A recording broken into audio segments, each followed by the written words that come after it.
All right, so I'm hitting go live now. All right, we are live once again. Just wrapped up a stream looking at the Gnostic influences of Islam. We had a bunch of Muslims join in the chat, which was awesome. So I decided to open up this additional stream to give Muslims the opportunity to discuss with us. This is an open challenge. They're welcome to bring any questions they want. Don't have to be on a specific subject, unlike the previous stream, which was on a specific subject. This one is just an open challenge. I pinned the link for any Muslim who wants to come up and talk with me live. I already have Nice One coming over from the previous challenge, and it looks like Safraz has joined as well. But before we get into any discussion, let me open us with a word of prayer, as I typically do. Dear Heavenly Father, we thank you so much for this opportunity. We thank you for the technology that allows us to connect with people of different beliefs from all around the world. I thank you that we're living in a time where we can freely exchange ideas, where we can have these kinds of open discussions and not just remain in our own bubble where we're born with one set of ideas and we die with the same set of ideas.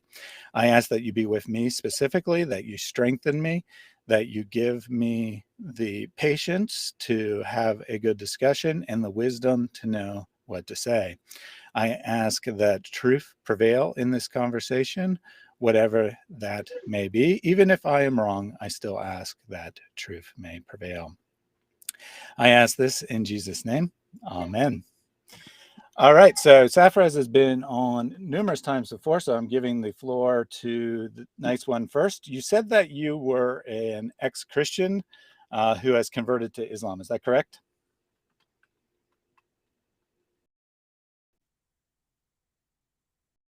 Can you hear me?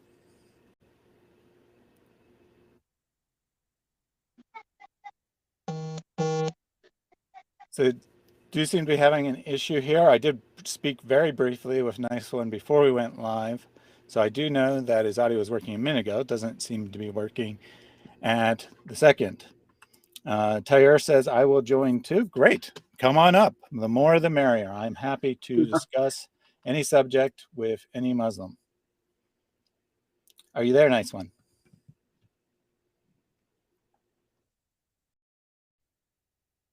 All right, we'll throw it over to you, Safraz. What would you like to talk about today? Hi there, Reason. Can you hear me? Yes, I can. Yeah. Oh, yeah. Cool. I don't know where he's gone this one here, but yeah, it's one question. It's a bit confusing because when Jesus got taken to heaven, yeah, and we know the temple of Jerusalem was the main head people of the temple were James, Peter, and disciples, yeah.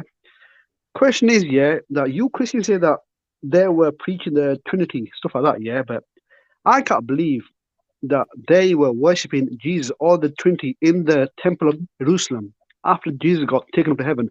Because if they worship Jesus or the Trinity in the temple of Jerusalem, then the Jews of Jerusalem, they would have killed them. They would have killed James Law in that temple because they were strictly these Jews were strictly on the way of Moses, and they were not worshipping Jesus. So I just want to ask a question: were they worshipping Jesus or the Trinity in that temple?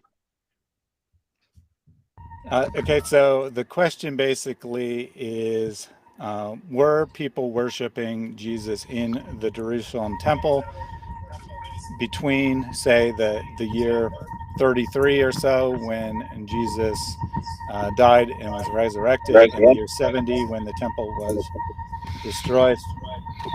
I'm getting some background noise. I think it's coming from you, Lloyd, actually. No, it's the other guy. Nice One. Yeah, Thaddeus, if I may, the Jews had no permission because they were under control of the Romans. The Jews were not allowed and had at that point abolished capital punishment. And in fact, even in Israel today, they do not have capital punishment. So the Jews would not have killed anybody. They were not allowed to, and they did not. It was part of their doctrine, their belief, that they would move towards mercy as part of towards more justice and greater mercy as part of their development as a culture. And Islam, of course, has not abolished things like the death penalty for numerous reasons, including any reason at all. And so the Jews would not have killed him. This was not something they did, and it was something that the Romans did not allow them to do. Right? No, that's not my question.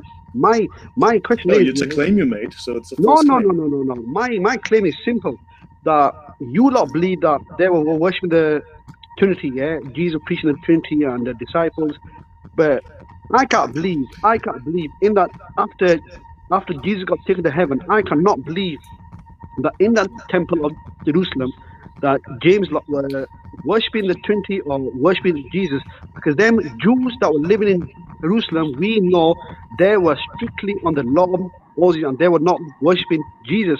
So if they had seen James and Peter worshipping Jesus or the Trinity, they would have killed them.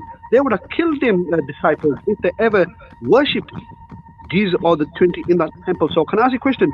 Did they worship Jesus and the Trinity in that temple? Is that even relevant? Why? If they first of all, just we're getting some feedback, so if everyone could mute themselves when they're not talking. I would mute you, but once I mute you, you can't unmute yourself. So if everyone could just mute themselves when they're not talking, that would be very helpful. So, Cephas, you've made an assumption. You've made several assumptions. Yep. One, you've made the assumption that people were worshiping Jesus in the temple. Yep, I was about to say that. Yeah, which I don't know where you got that specific idea from.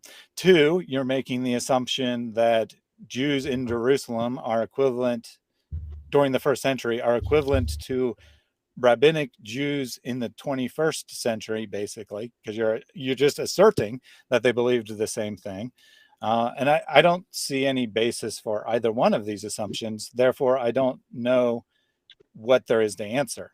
You've assumed that people were worshiping Jesus in the physical temple, which is irrelevant because Christians don't worship in a building, right?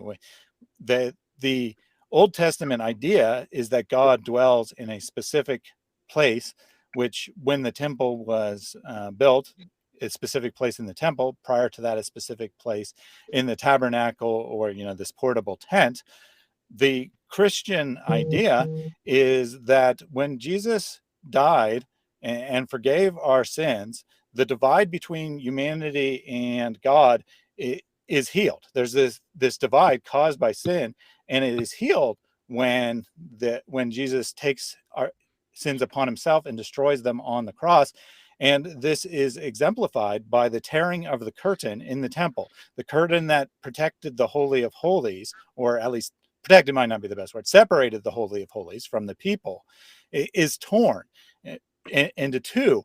Thus, symbolically, the Spirit of God, which never actually only dwelled in one specific place, but was thought to, symbolically, it goes out from that one place and is given to all believers.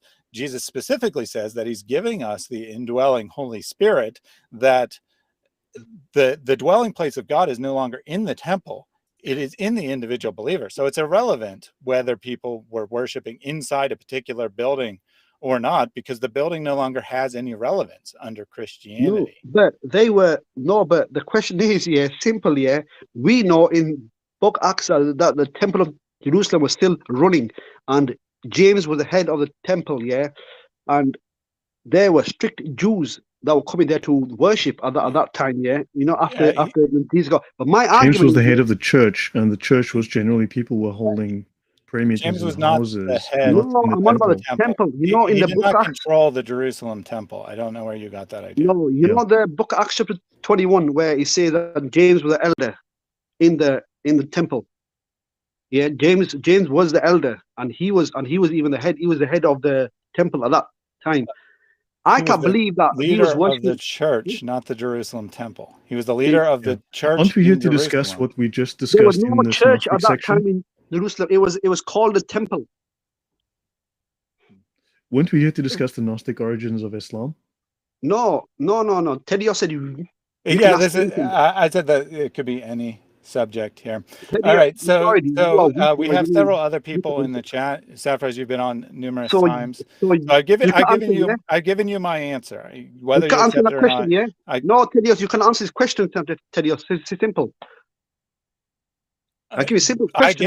I gave you my answer No, that you I didn't. don't see any evidence that Christians were worshiping in the temple, nor do I see any Oh evidence my that word. first century Jews would have seen this as problematic. The split between Judaism and Christianity doesn't happen until late in the first century, Oh early in my the word. second century. Until then, Christianity was seen as just another sect of Judaism. You think Judaism is monolithic? No, I'm Because not talking about modern Buddhism. rabbinic Judaism, that's the only sect that survived. There was many competing different sects of Judaism in the first I'm not talking century, about and Buddhism. Christianity was seen as just another sect. So I don't think there's anything for me to answer here, because No, your they had question is temple there, based on Tedious. two. Let me finish. Your question is Come on. based on two assumptions, neither of which I think are correct. So if both your assumptions were correct, there'd be something to answer, but your There is assumptions correct. are not correct, so Because, there's nothing because to answer in the first Tedious, place. Tedious, it says in the New Testament that there was temple there, temple in Jerusalem, and the disciples, including James, they were the head of this temple, and they were doing all sort of things there. They were doing sacrificing animals there in Book of Acts chapter 21. My question is simple: were James lot worshiping Jesus in that temple, or not?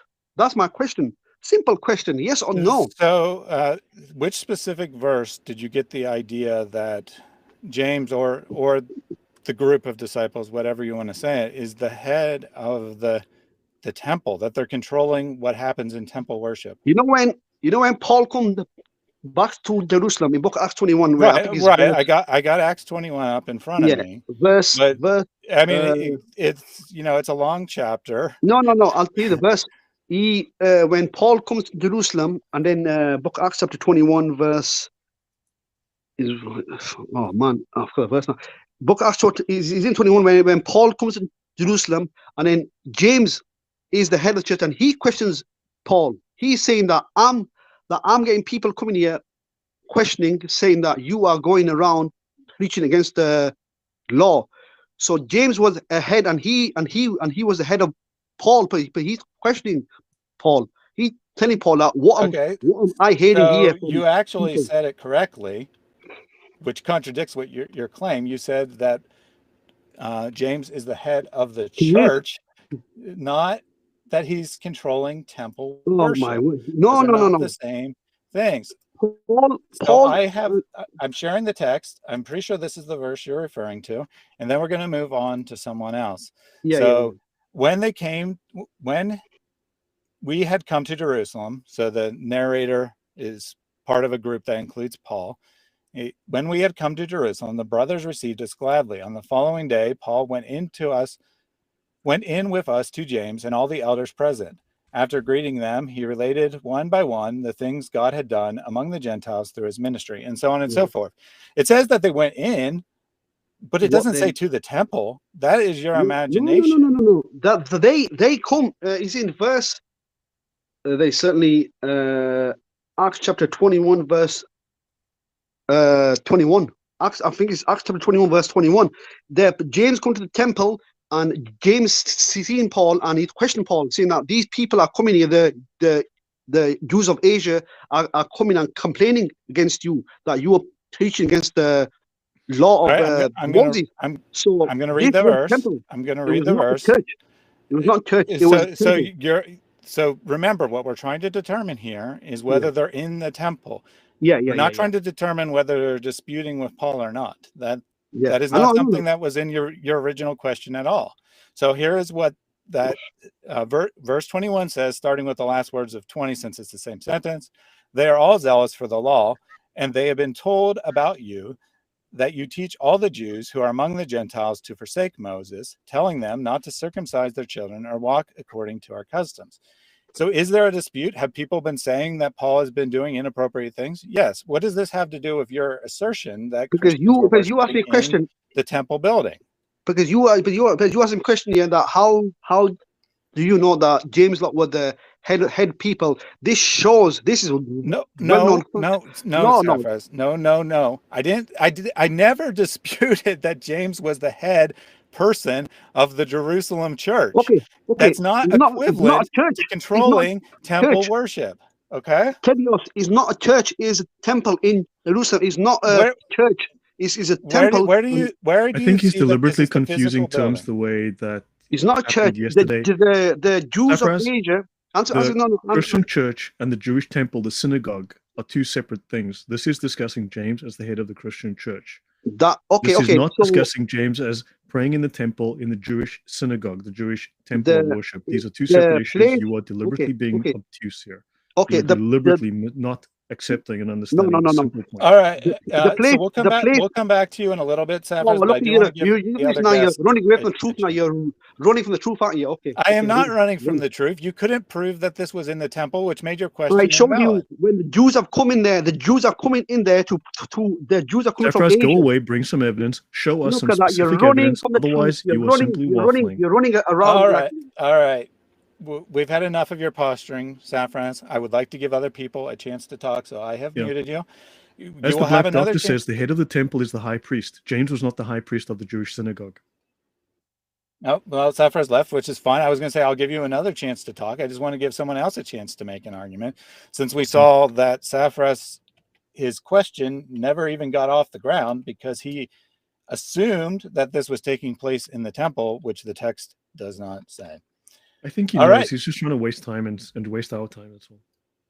And we won't be having that. So nice one, Neil or Ed Van Halen. Any of you are welcome to speak up.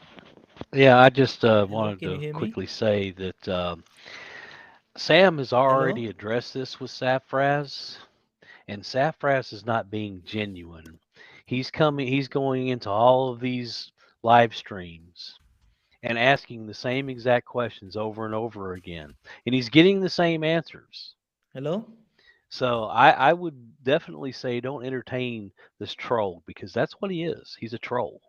Yeah, so I took his one question and, then we were done. I hear you saying hello, Neil. So what is your question for me?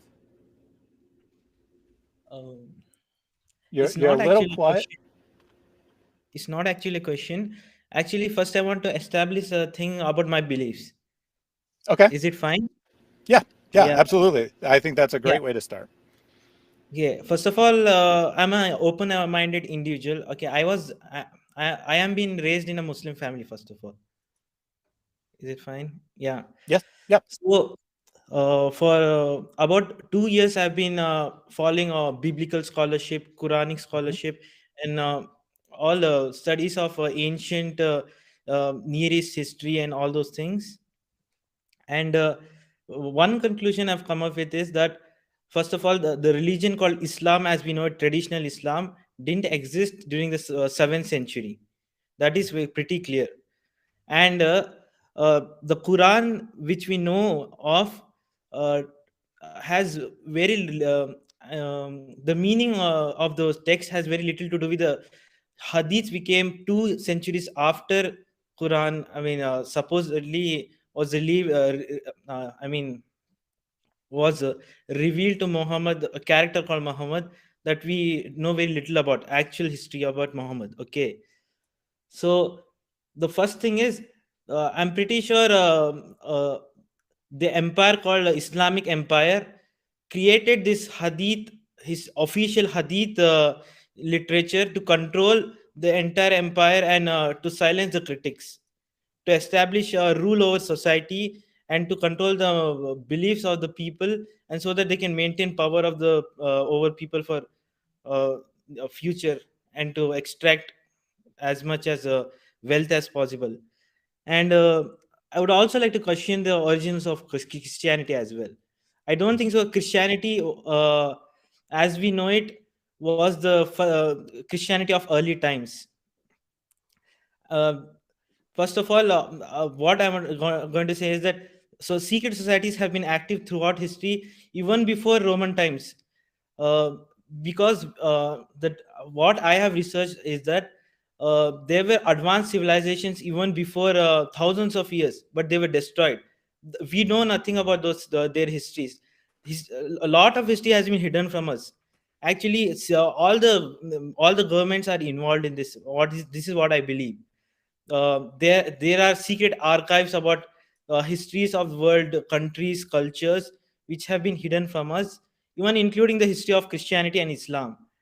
So basically, all these big empires, they were not basically organic as if we know. There was a concerted effort by secret societies and their members to prop up these empires by, for example, bankers and all those individuals. And the same is with Roman Empire. Even the empire of Alexander the Great, the Macedonian Empire, and even Babylonians and Assyrians were supported by some few individuals and groups so that they could establish their rule over many peoples. And there were many libraries. For example, I am just saying the history first of all, then I'll come to the main point. Okay. Okay. Yep. Yeah, Just let me know when you want me to respond. yeah. So I was saying the it's not it's quite surprising that Roman Empire, which is supposed to be uh, which I'm very pretty sure they collected information, they preserved history, they had the secret cults, they kept information on what is happening around the empire. So it was such a powerful empire which had built such a large network of bureaucracy, the military, everything. And they had they were monitoring Christianity, the early movement of Christianity from the get go. And the whatever was adopted into the official Roman Empire was pretty sure to control the empire and to convert the empire into a single faith, so that it could be used for their own purposes of expansion. That is what I believe from what I have researched. Even Islam, for matter, whatever the early movement of Islam was, the beliefs of the early movement were incorporated, and the later, after many centuries, a new religion was established based on the previous beliefs, with new text called Hadith, which would superimpose on the previous text called Quran, which were the text of the early believers. Okay. So what I want to ask is, what is your proof that Christianity, as we know it, was the early Christianity, and it was not something which was a concoction of the elites or the secret societies? That is one. All right. So yeah, so excellent questions there. Just first of all, very quickly, I think you're right on the right track with Islam. That Islam, as we know it, was formed primarily 2 centuries or so after the purported time of Muhammad, and it was formed as a way to justify the newly founded through military conquest empire, that the empire comes first, and then Islam, at least is what we know Islam to be, comes later on. So I think you're right on the right point there. On that point, please, for me, the Hadith were ahead. established as authoritative as legal sources by Imam Shafi. This would have been in somewhere in the 9th century, middle of the 9th century.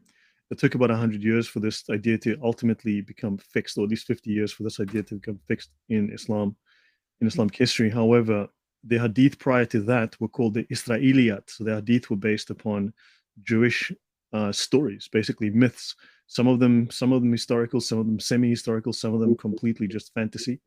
And of course, Islam eventually dropped the term Israeliyat because this was embarrassing, because now they were admitting here that they had borrowed these stories from the Jews. They also wanted to make a separate religion, separate from the Jews, but also these ideas, these hadiths were never considered authoritative. They were never considered religious sources of law. And that idea was strictly, that came from Shafi when he created the foundation of the Sharia. And then, so only after 250 years or so, was it suddenly that the hadith were now a source of law, one of the sources of law, not the final source of law, because the final source of law is the Sharia. And so, well, that explains the hadith. So blame Shafi for that. By the way, I used to have, last point, when I did my series on the Talmud, and people will talk absolute crap about the Talmud. I had many people tell me there's actually a secret Bible, a secret Torah that the Jews have in their basements. And I said, look, that's great. Can you send me a copy? Because I'd love to read it. And I'm still waiting for that copy. So, if the Muslims have original copy of the Quran, I'd love to see that. And if they have a copy of the Injil, we'd love to see that too. But apparently, sadly, Muhammad didn't think to preserve a copy of either. And textual preservation is how history is done. And, I'll leave it to you. So, I'm glad that you're on the right track about Islam. I think you're right on the right track there. So we won't dwell on that point. Before I answer your question directly as to how we know that Christianity today is the same thing as Christianity in the first century, the same thing that Jesus taught, however you want to rephrase that, I do want to ask you where you got this idea that there is, the secret society is in control of the material, because this seems to be a position that can't be based on evidence by the nature of what you're claiming. You're claiming that there is secret knowledge somewhere, that you somehow know that the secret knowledge exists, but you don't actually know what that is saying. So I'm curious as to how you came to this conclusion. Actually, I have been visiting many sites, researching the history of Christianity, the origins of Christianity, origins of Judaism. Where did they originate? Where did the ideas come? How did they build up? And how the power structures of today's world work? And as to what the today's elites your sources, hide from please us. name your sources. My sources are, for example, the channel Myth Vision. It's called Myth Vision for a reason. Myth, the clue is in the name. Yeah, Myth Vision and History Valley. Yeah. Okay. So thank you. That is very helpful. Those are the front channels. For example, in YouTube, there are many channels for example, in BitChute or Odyssey. Yep. Can you name that's very specific helpful. sources? That's very helpful background information there. So just so you know, that although these types of theories are very popular on the internet, they are very popular among atheists. They like to promote these theories, which broadly speaking are called Jesus mythism, that Jesus wasn't a historical figure, that someone invented the story. They're very popular on the internet, but they have exactly zero support in actual academic sources. These were ideas that were proposed in the 18th and 19th century. There was a time period where scholarship... By communists, proposed by commies who hated Christianity, who wanted to create an opposing religion. So there was a time period where they were considered serious ideas in scholarship, but they've been thoroughly debunked in scholarship. They're no longer considered credible ideas. They're no longer considered even worth discussing. If you take a class from a secular institution that is not trying to promote Christianity in any way on the history of Christianity, they won't even address these theories because they're considered so far out of the mainstream, so far ridiculous. Now, that's not a reason to say that these are false, right? That is technically, and saying that they're false because no academic supports them is technically an appeal to authority. But it is useful in saying that you need to consider these with that in mind, that there's probably better explanations if no one with an academic background comes to these conclusions. No, I would actually also, like to discuss this point. It seems,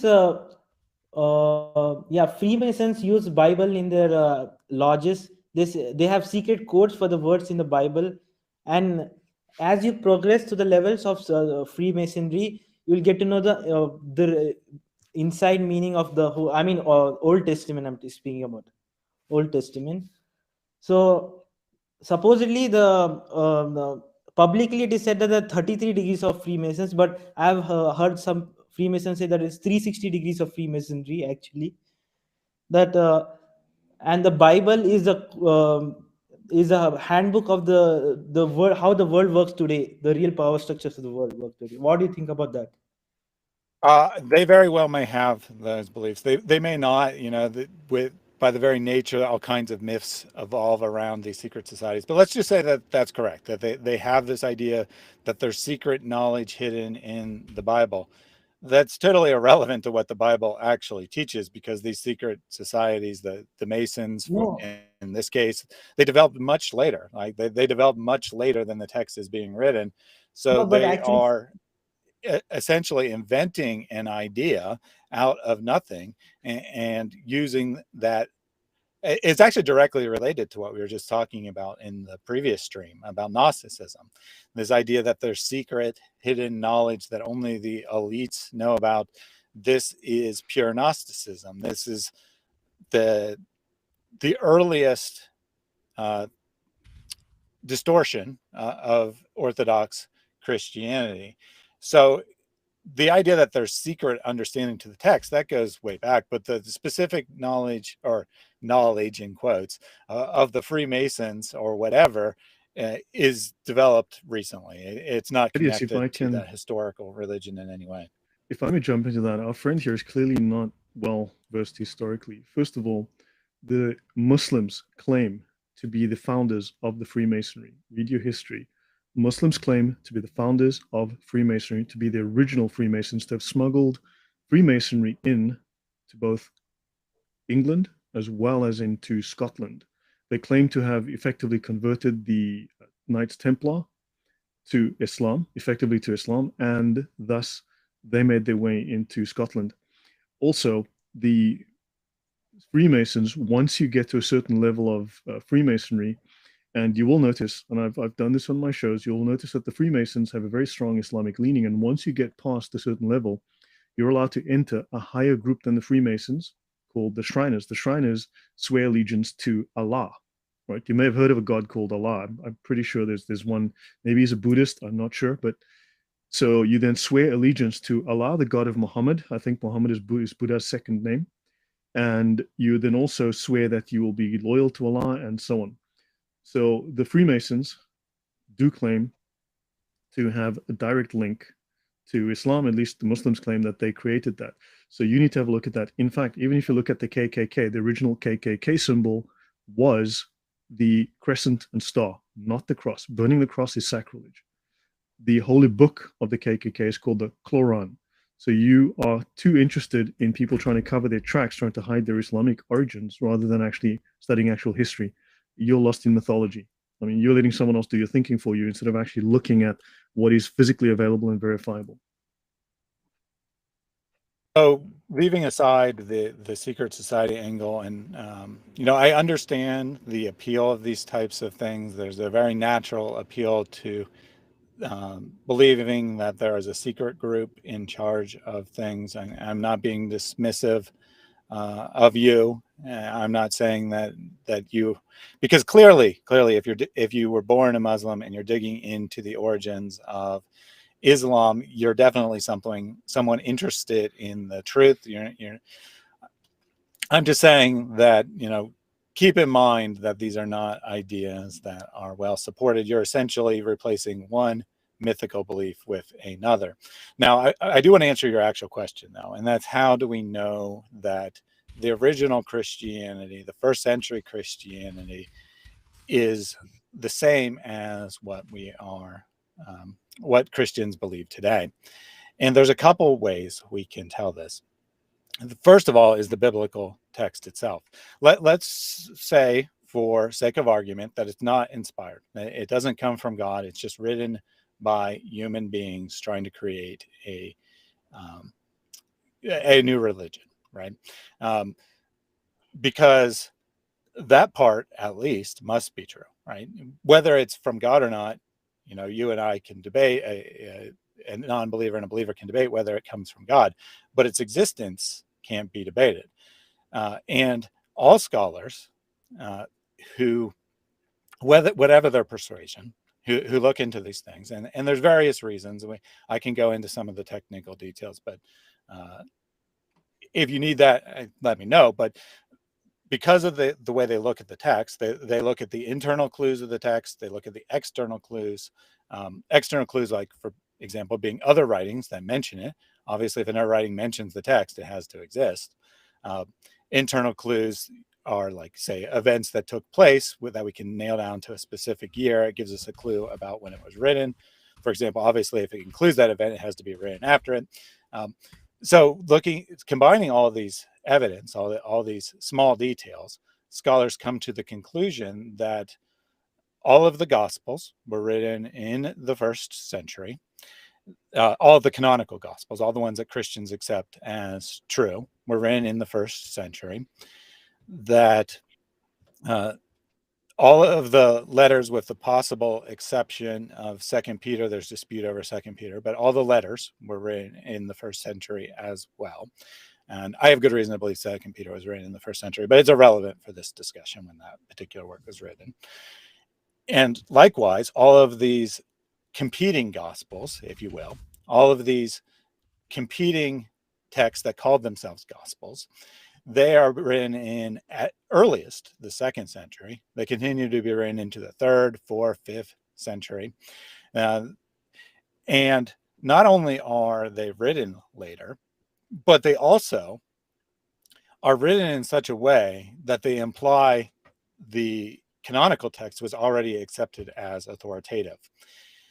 For example, they tend to concentrate on parts of Jesus's life that are, quote unquote, missing from the canonical Gospels. The canonical Gospels describe Jesus's birth. They contain a couple brief mentions of what happened in his childhood, and then they go straight to the start of his public ministry. Quite often, these secondary texts that are not considered authoritative, and by historians are not considered historically reliable, they concentrate on that period before Jesus's public ministry. They concentrate on the missing portion. They're filling in the blanks, which means that they already are aware of the canonical text. They already know they exist, and they have already been accepted as authoritative. So they can't override what's already been written in those texts. They have to try to put their doctrine in somewhere else. So they put it in the youth of Jesus and the early adulthood of Jesus, rather than rewriting the story of his adulthood. Furthermore, there are many minor details in the canonical Gospels which indicate a close connection to the historical time frame that it purports to describe. Things like names of people, names of places that are very difficult to fake. One might even say impossible to fake in a different place centuries removed from the time period before the information age, right? Nowadays, we could, if we really wanted to, we could probably figure out what the most common names were in 17th century France, even if we live in the United States in the 21st century. In the 3rd century Egypt, there would be no way for someone to know what the most common names of 1st century Israel were, for example. And all of these minor details support the historicity. That is, that the Gospels are historically accurate, that they are written by people connected to the events they describe. So this is how one of the two ways that we know that they believe the same things, because they're using the same text. They're using the same gospel texts that we use today. The second way we can know is because we have writings from Christians that are not considered authoritative by Christians, that are not part of the Bible, that are written in the late 1st century, that are written in the 2nd century, that are written in the 3rd century, that are written in the 4th century. And we can look at what those authors were saying. Was there dispute over these issues? Was there dispute over the divinity of Jesus, for example? Were some people saying that Jesus was just a prophet and other people were saying that he was God incarnate? Or was there broad agreement through all these texts? And when we look at them, although, of course, there's disagreement on points here and there, just like there's disagreements on points in modern Christianity between different Christians, we see that, broadly speaking, they had the same core beliefs that we have today, and that they believed that God became incarnate in the person of Jesus Christ, that he lived a perfect, sinless life, that he died on the cross, and that he was resurrected after the 3rd day, ascended into heaven, and will come again to judge the living and the dead. This is found in all of these texts. Does every text have every detail? No. Does any text contradict any of these core details of Christian doctrine? Also, no. So there's no evidence, right? There's no hard evidence that a different Christianity existed before the 2nd century. So I will put it back to you. Wait. Yeah, thanks for the response. Yeah, I will look into that matter. I would also like to ask about your views on the modern rabbinic Judaism and uh, why their responses to to Orthodox Christianity. Why they are so persistent in refuting Christians and trying to prove that Christianity came out of pagan beliefs. What is So two things there. One, I will point out first, in fairness to modern Judaism, that approximately 25% of people who identify as Jewish are what outsiders would call Christians. They call themselves Messianic Jews. They are Jewish people who keep the Jewish customs. They continue to follow the traditions and laws, but they've accepted Jesus as the Messiah, as their personal savior. In other words, they're exactly what ordinary people, outsiders would call Christians. There's distinction, right? There's a distinction. They definitely aren't the same thing as an ordinary Christian, but they're a lot closer connected to a Gentile Christian than they are to a rabbinic Jew, even though they have the same practices. They have rabbis, they have temple, they go there on Saturday, they don't worship on Sunday, and so on and so forth. Now, as to why people who reject Jesus would continue to be against him, I think that it kind of speaks mostly to the importance of Jesus to society, right? No one is going to be against someone who doesn't matter, right? And no one is in modern society, no one is vehemently opposed to Julius Caesar because he's irrelevant to modern society. But Jesus is highly relevant to modern society because most people who are Jewish live in Christian majority countries. So they're constantly interacting with people who say that Jesus is the Messiah. That they feel threatened by that because they don't believe that. So that's why they would concentrate a large amount of their efforts into proving that Jesus is false. Oh, yeah, I have another question for Lloyd. What is your opinion on Maimonides and his views on Christianity and Islam, that they are paving a way for the Messiah, the Jewish Messiah, to come? Well, the Jews had the idea they were looking for. When you say the Jews, depends who you're referring to. In Rabbinic, this case, you're rabbinic. looking at the rabbinic Jews are essentially the same as the Pharisees. And in fact, the imams today who wrote the Sharia are effectively the Pharisees of Islam. So these are the ones that have focused their aims purely on the written text and lost sight of the actual depth of meaning of what the text is instead of its literal application. Maimonides, them being the Pharisees, they wanted a political leader to free them from domination, the subjection of Rome. They were not looking for a leader who was a spiritual leader. So don't forget that after the Levites, after the temple was destroyed, these Pharisees took over, effectively hijacked the religion, as Muslims like to say. So they hijacked the religion and they took it over and they shaped it in their own image. So the Sadducees disappeared and all the other groups disappeared. The Pharisees remained. And they were criticized by Jesus as being people who had lost the actual meaning and intent underlying the scriptures. And they had replaced it with their own personal traditions and made it and overly legalized it, which is exactly in the same Pharisaic tradition. Because in Iraq, don't forget, when Shafi and so on was developing the Sharia, they absorbed all of the teachings of the Pharisees. They took on a lot of these ideas, modified them to suit themselves, and then incorporated those into the Sharia. And they took on the same ideas. Do we agree with the Jews about Jesus? Of course not. But again, a lot of the writings that are written by the Jews also are in response to the fact that Christians were persecuting, killing, and stealing from the Jews. A lot of their writings are in anger in response to this. So unfortunately, there was a lot of bad blood back in the day. So it's a lot more complex than some, it's a lot more complex. We demand a lot more time to go through that in depth. Yeah, I think I have only that much to discuss. Maybe next time we can call other speakers. Yeah. I would just encourage you to continue to seek truth. I have been studying the historical argument for Christianity for more than 20 years, and I find that Christianity is pretty much unique in this aspect. To be fair, a lot of religions, perhaps most religions that have ever existed, don't really make historical claims. They don't make any claims about, this religion was founded at this particular time by this particular person, or if they do, it's actually totally irrelevant to their beliefs anyway. Islam is a historical religion. It makes a claim that it was the revelation of a specific individual. If, as you've pointed out, that story is false, then Islam is no more, right? At least as far as the historical basis for Islam, right? It ceases to exist, and that the story is complete nonsense. Likewise, Christianity is based on a historical event.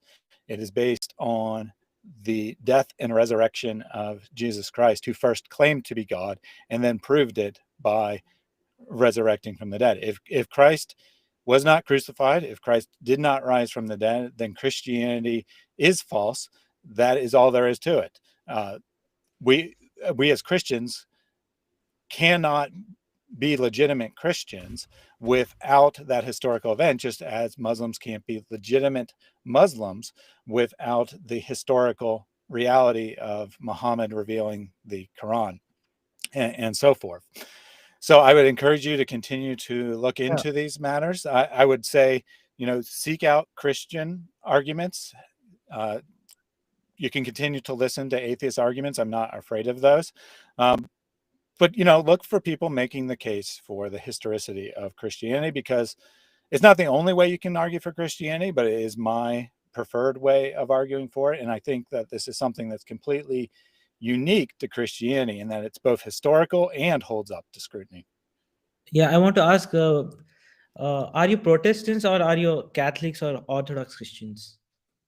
Yeah, so that's a great question there. I prefer to call myself just Christian. There are, of course, people who will say that Catholics aren't real Christians. There are Catholics who will say Protestants aren't real Christians. There are Orthodox who will say that Protestants and Catholics aren't real Christians.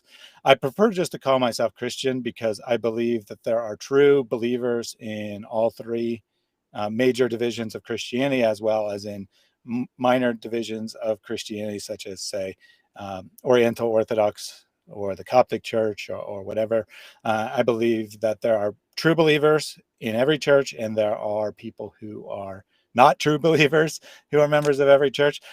I say that a Christian is someone who places their trust for salvation in Christ dying on the cross, and that's the only thing that actually matters.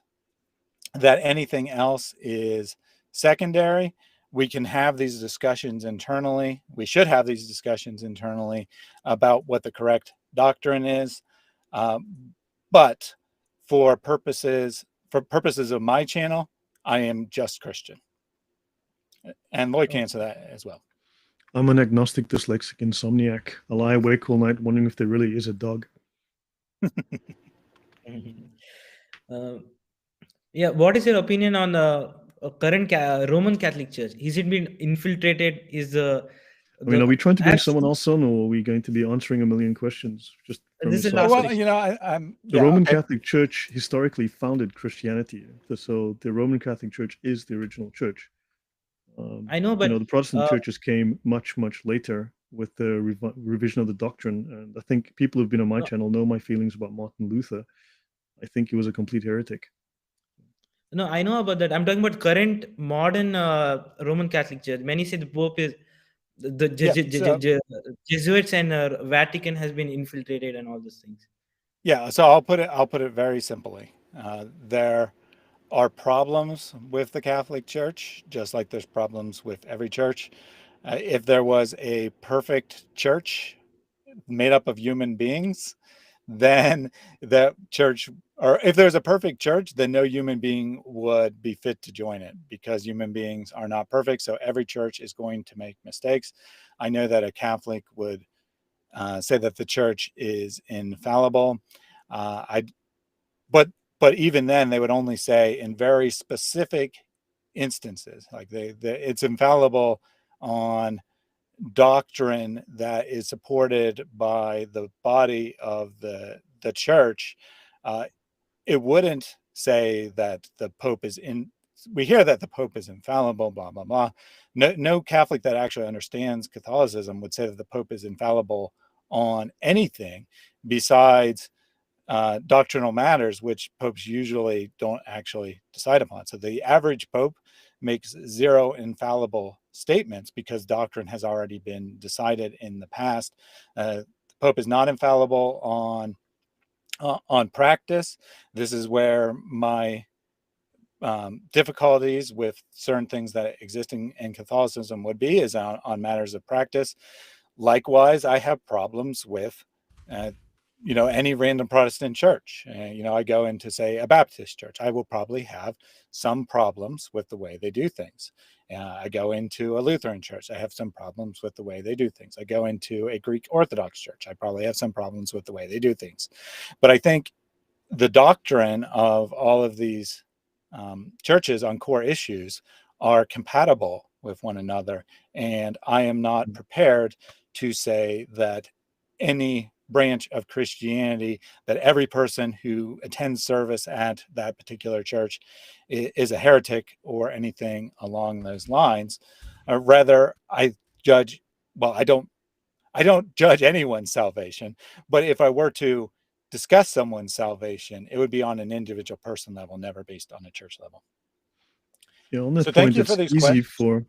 if I may, it's easy for people to attack the Catholic Church because the Catholic Church is essentially a big target, like a monolith. Whereas you've got something like 93 billion Protestant churches and counting, and everyone knows because I've discussed this at length on my channel. I'm a Protestant. I grew up in the Anglican Church, and I'm still Anglican. So that said, there are major Thanks. issues within the Protestant churches as well. But because they are smaller targets, because they're so scattered and fragmented, it's harder to attack them.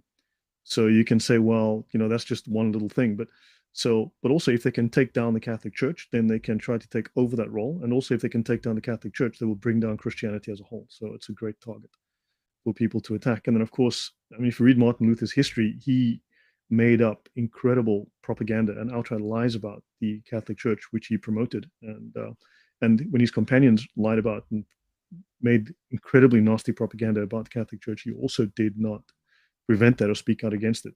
I mean, so yeah, he started as Catholic. I don't know where he went at the end of his days, but so yeah, that's my thoughts on that. Yep. So just real quickly before you go, time is fleeting. A regular contributor to this channel left a super chat saying that is a delightful human being, a free-thinking man. Hope to see him again. And I agree. I hope to see you again. I hope you come back and ask us more questions at a later date. Sure. I'd love to have a chat with you anytime. Thanks. Yeah. And thank you, Time is Fleeting, for the donation. We have a couple other people in the chat here. I'll start with Taunts because he said he just had one quick question. So go ahead, Taunts, you're on. So do you hear me, guys? Yep. So my question is this. I've read all the books, and it is stated that God created just 2 human beings, right? Mm-hmm. Yes. That means that I'll wait till your question. To be a Christian, to be the principal creation of God, so people, humans, to be a Christian, you have to believe that we are a product of incest. So I'll answer this a couple ways. First of all, I will say that although there are certainly many Christians who would say exactly what you said, that all human beings come from Adam and Eve, that the Bible says that. not many Well, Christians. so let me finish here. That would not be the only interpretation of Genesis. Genesis 2 we're talking about here. That it would not be the only interpretation. There are hints within the text that this perhaps should not be viewed as a literal history. I want to be clear to people in the chat that I'm not prescribing one particular view of Genesis. Is highly controversial in the church. It's something that different Christians can disagree about, in my opinion. If someone wants to say that anyone who has a different belief is not a Christian, I would definitely disagree with that. Let's put it that way. So one view of Genesis 2 or Genesis 1 through 11 in general is that it's literal history. That is one view of it. That whatever the words say, that's exactly what they mean. Another possibility is that it is history, but it's incomplete history, right? That everything it says is literal history, but there are gaps because God only intends to teach on certain things. Thus, you can adhere to a literal view of the text and say that the earth or that human beings are older than 6,000 years, for example, or approximately 6,000 years, for example. Yeah. There are good literary reasons to believe that. It's not just a modern, saying for the text. But my question science, was a specific one. I just wanted to know if you would agree that from this viewpoint, from what is written, in simple words, it means that we as humans are a product of incest. okay. Yes or no? So I won't continue to explain the different views of Genesis. I'll just point out there are different views. So in this literalistic reading of it, are we the process? Yeah. So for Christians who believe exactly what you proposed, are we the product of incest? And the answer to this would be, the traditional answer given is that the divine laws against incest had not been revealed yet, that it was acceptable behavior at the time, that Adam and Eve are created with pure genetics. So the genetic problems with incest, the genetic problems of incest are going to come in because you're going to increase the probability of a recessive gene being manifested. Which means that if human beings are created with a problem, it's also a moral one. So to have sex with a brother. Okay, so it's not a moral problem if God hasn't prescribed the law yet, right? It's a moral problem because God prescribes that incest is immoral. That's how someone who would agree with your statement that the second generation of people are Adam and Eve's children, and then third generation are brothers and sisters intermingling and to create that third generation by incest. People who would agree with that point of view would say that it wasn't sinful, because it was not a moral problem yet, because then it raises the next question, which is what specimens were Adam and Eve? Were they Caucasian? Were they black? Were they Asiatic looking? So they must have been a type, right? So let's say they were black, both of them. Where do white people come from? Where do Chinese looking people come from? Mongoloids, where do they come from? So to answer your question from a genetic point of view, skin color is controlled. I want a religious answer, not a genetic one. Well, the religious answer would be we don't know, because that's irrelevant. How is it irrelevant if humanity was meant to be the best creation? Right. What is the purpose of your questions? I mean, what are you trying to ultimately solve here? What is your perspective? Are you trying to prove that something else is superior, like Islam, or what is the ultimate purpose of this? No. I don't believe in any religion. I'm an atheist. I could call myself. Well, then man should have looked like apes, right? Then we should all look like apes. And of course, the atheist position is that man is descended from apes, so therefore let us love one another. Well, that's not the only one position of the atheists. Well, it does seem to be the atheist position that man is be an created from atheist, apes. So it why means doesn't, so that- tell me something. So why doesn't man look like apes? We're all descended from apes. Why don't we look like apes? Why aren't But we all you incredibly don't- hairy? But I'm not a representative of Darwinism, or I don't know what. I'm not a scientist. I'm just a normal human being who. Yep. Well, When atheism, I unfortunately, read something, when I most read atheists are something, Darwinists. So when I read something like Genesis, which Mm-hmm. implies incest, yeah, then I Genesis raise the doesn't question, claim to be a then historical I discuss book in the only sense that that because you are the pioneers of that theory. It's a theory. You don't know for sure. You haven't been there at the time. It's Right. well, just neither was Darwin. So interpretation. Darwin's a theory. He Just- wasn't there at the it's time just either. interpretation. So if you have the right to interpret and base your life upon a religion which starts with incest, I have the right to not accept such a religion. Do you have evidence that Right. there was incest? Do you have evidence that there were only two? Because in other versions of Genesis, other books of Genesis, they discuss multitudes of people. So there are multiple stories within Genesis, not just No, one. it So, says clearly okay. that the So- children so- of Adam and Eve intermarried. Okay? It says that clearly. In the books. No, it Yes, does it not does. clearly say that. so tell me, so Yes. you're an atheist. Why don't people look like apes? What happened? But I'm not a scientist. I represent only myself. So why are you asking us? We're not based scientists. Why are we supposed to my- explain species Okay, differentiation within so- humans? So I that, speak Tom, based let on me my answer- own opinions. Yeah, okay? yeah, that's fine. That's fine. You don't adhere to Darwin evolution, or at least you don't want Yeah, to. I don't defend care it here. about that. I don't care That's fine. where That's we fine. are coming from. What's Right. our origin? I don't care about that. well, I mean, if Right. he's trying So- to, so if one theory is bad, what theory do you propose to replace it But with? it's not what is the vital. alternative? It is not vital for me. I'm telling you, it is not Okay, vital so- for me so to let me- know where right. humans came from. I don't care about that. For me, it's more important to know where humanity is going to go. Okay, excellent.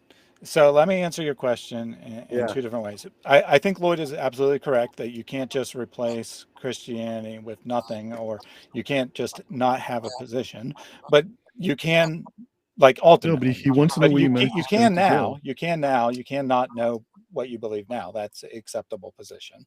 And you're here. You're seeking knowledge. So let me answer your question a couple ways. Well, first of all, on your race question, if you understand the genetics of so-called race, you'll understand that the different genes that lead to different complexions and whatnot could be present from the beginning, or they could arise over time as man's DNA is corrupted. So what the original human beings look like is irrelevant from a moral theological standpoint. Now, as far as incest goes, let me just say, give you a hint from the text itself. And, Christians who don't believe this, you can just ignore me, but give you a hint from the text itself.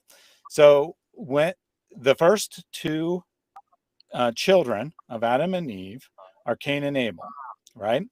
They're both made. Yes, Right, both made. right. Yeah. So I assume you probably are at least somewhat familiar with the story that Cain becomes jealous of Abel and ends up killing him. After he kills. Does this also need an interpretation that he became jealous, or this is a known fact? Because I mean, you Tell me could say something, wait. okay, fine. You could say it's an interpretation.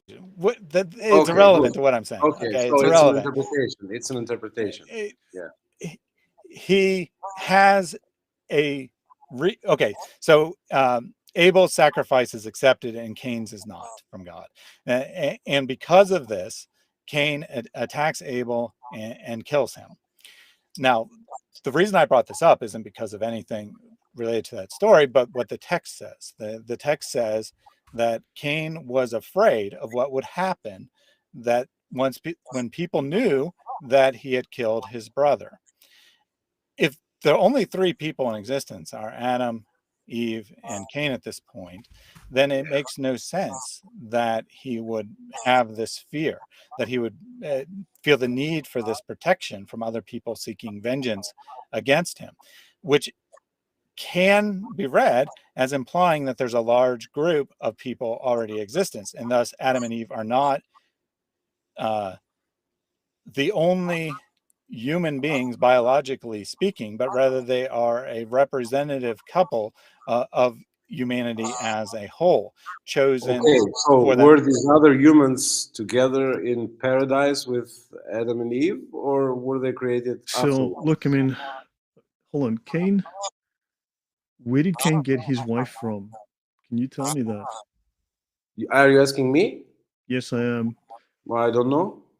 I Doesn't mean, matter. are you an atheist Muslim or are you just an atheist? Because if you're an I've atheist, then never you been know that a mankind religious is person going in my life. nowhere. I've Because never been a Muslim. Never, ever, ever. Never, Right. ever, ever. That's fine.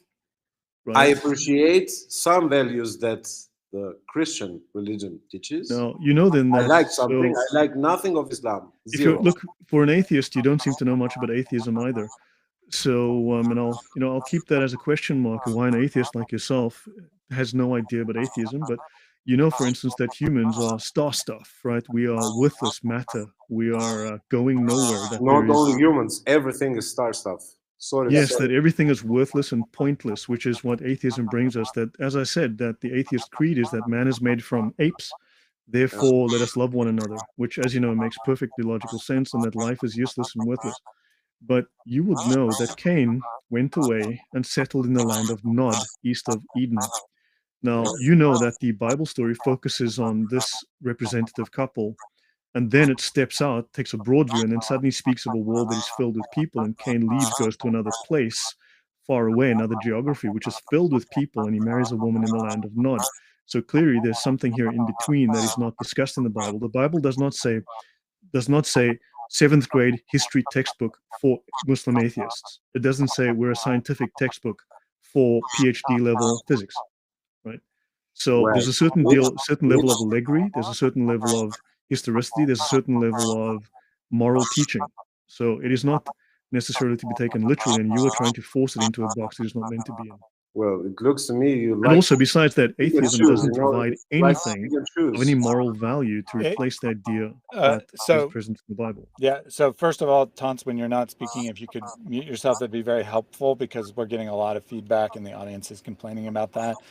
When you're speaking, it's perfectly fine, but when someone else is speaking, we're getting this feedback. Yeah, there's a lot of Well, feedback. he is. I don't know how to say. He's evading my question. He is talking I'm about. not evading you. I've not answered about your my question. You don't need to talk about me. If I'm an No, atheist, because I if want to know know why something, you if I ask don't and know why this is so something, you don't have important. to speak about me. I'm Because there's asking more about than one concepts, Genesis okay? narrative. No, there's more than one My Genesis narrative. question has to do not with you, but it has to do with the book. Because there is more than one Genesis narrative, and I've answered your question. There's one, the close-in view on a couple and a discussion of sin that happened early on, and then there's a wider view of a world that's already populated with people. Now, you want to focus on this idea and imply and state that there is incestuous nature, which is immoral, when of course the Jewish law is very, very clear from the time of Noah that incest is immoral and disallowed under the law of God for his followers. But also, there's a wider view in Genesis where Cain goes to the land of Nod and he finds a wife there. So clearly, there are two stories. The one focuses on one area and then it suddenly zooms out, takes in a much wider area. Now, clearly, these are not the sons and daughters of Adam and Eve. Clearly, there's something else happening. So you are either wanting to willfully miss all of this and misinterpret it, or you are simply just not aware of it, in which case I'm bringing it to your attention. If the Bible also says that Adam and the first humans, they used to live over 800 years. Do you believe that? Well, again, this goes into the interpretation. If yes, if you do Genesis. believe that, then that means evolution is a correct theory because we have devolved, not evolved. We live shorter now, a shorter Right. life. Okay. So again, this Right? gets into the interpretation. I thought This you gets don't into believe in how you Darwin. interpret the first books of Genesis, and understand. I'm not against talking about these issues, but understand these issues have nothing to do with salvation from a Christian point of view. But notice, Thaddeus, What Thaddeus, for a moment, we've answered his question. I've actually given him an answer. And like a Muslim, he now changes topic to the next thing. He now jumps to another topic, completely ignores the first one, and hops now onto a second issue, which is now, a different one, because they pretend that the first never happened. This is a common My Islam question practice. was very precise. I said, based on what's written in Genesis, do you agree that humanity is a product of incest? Yes or no? You didn't answer. No, I've given you an answer, and look. I mean, are you an atheist Muslim? Yes or no? I want just a yes or no. So, no, I don't think the text requires that human beings to be product of incest. Because later in the text it discusses a world filled with people, clearly not the children of Adam and Eve. There's already a world filled with people. So there's one narrative that discusses Adam and Eve and their why children, are they not and there's a mentioned second by name? Because they're irrelevant. The purpose of the Bible is not to convey. Okay, who says that? Is not to just let me finish. Is not to convey history in the modern sense of the term, where a uninterested observer is looking back and trying to describe what happened in the past. The purpose of the biblical narrative, whether it is a historical part or whether it is a poetic part, whether it is a prophetic part, whatever the purpose, or whatever the genre of the text, the purpose is always the same. The purpose is to convey God. Who decides what's the purpose? Who decides that? God decides what the purpose is. He's the one that reveals. Okay, how do you know what God decided related to Genesis? What nationality are you? So, this is a good question. That's a good question. We believe that God is the one that gave us the text that we have today. From a secular point of view, looking at it from your point of view as a non-Christian, what you want to ask is, what did the author of the text intend to convey? So whoever wrote Genesis, what did they intend to convey? Did they intend to convey that Adam and Eve lived for, whatever number of hundreds of years, and they begat these specific children, and then their children lived for whatever number hundreds of years, and they begat the specific children, and so on and so forth? Is that what they intended to convey? Was that the underlying message? Were they trying to just convey this disinterested history of how people came about, or were they or was the author trying to convey something else? Was he trying to convey this story? If you understand, and this is going to be a complicated answer. You're probably not going to accept this on first batch, but if you look in depth at these things, you'll find that what the author of the text is doing is he's taking these ancient Near Eastern mythologies, the story about the other gods, and he's using what they already believe. He's taking the narratives that they believe, and he's writing a polemic against them, actually. He's saying, those things that you believe, those are not correct. Here's the real story. Your gods are not real. Your gods do not exist. What you think are gods are actually these corrupt beings that have distorted the message. And the message of Genesis is not that Adam and Eve lived X hundred numbers of years. The story of Genesis is that God created the world. Man was perfect. Man rebelled at God. Man fell. And the story from Genesis 3, the fall, through Genesis 11, the calling of Abraham, is the continued de-evolution of humanity, if you will. Sorry to interrupt. Abraham, you mentioned him, who also did marry his sister, right? Yeah, his half-sister. Sister. Would you marry your half-sister?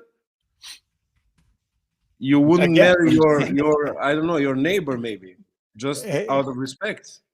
But that's another question. You said the author of Genesis intended to say this. How do you know? Right. Through exegesis, through the way we know what any text intends to convey by carefully studying it. Exegesis wasn't written from the writer of Genesis, right? It was done afterwards, right?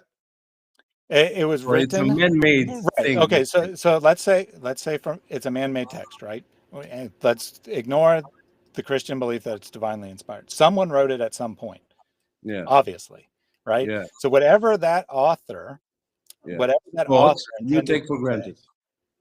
Right. Someone wrote it. Whatever that author wrote, he obviously intended to convey a message. How do we determine what his message is?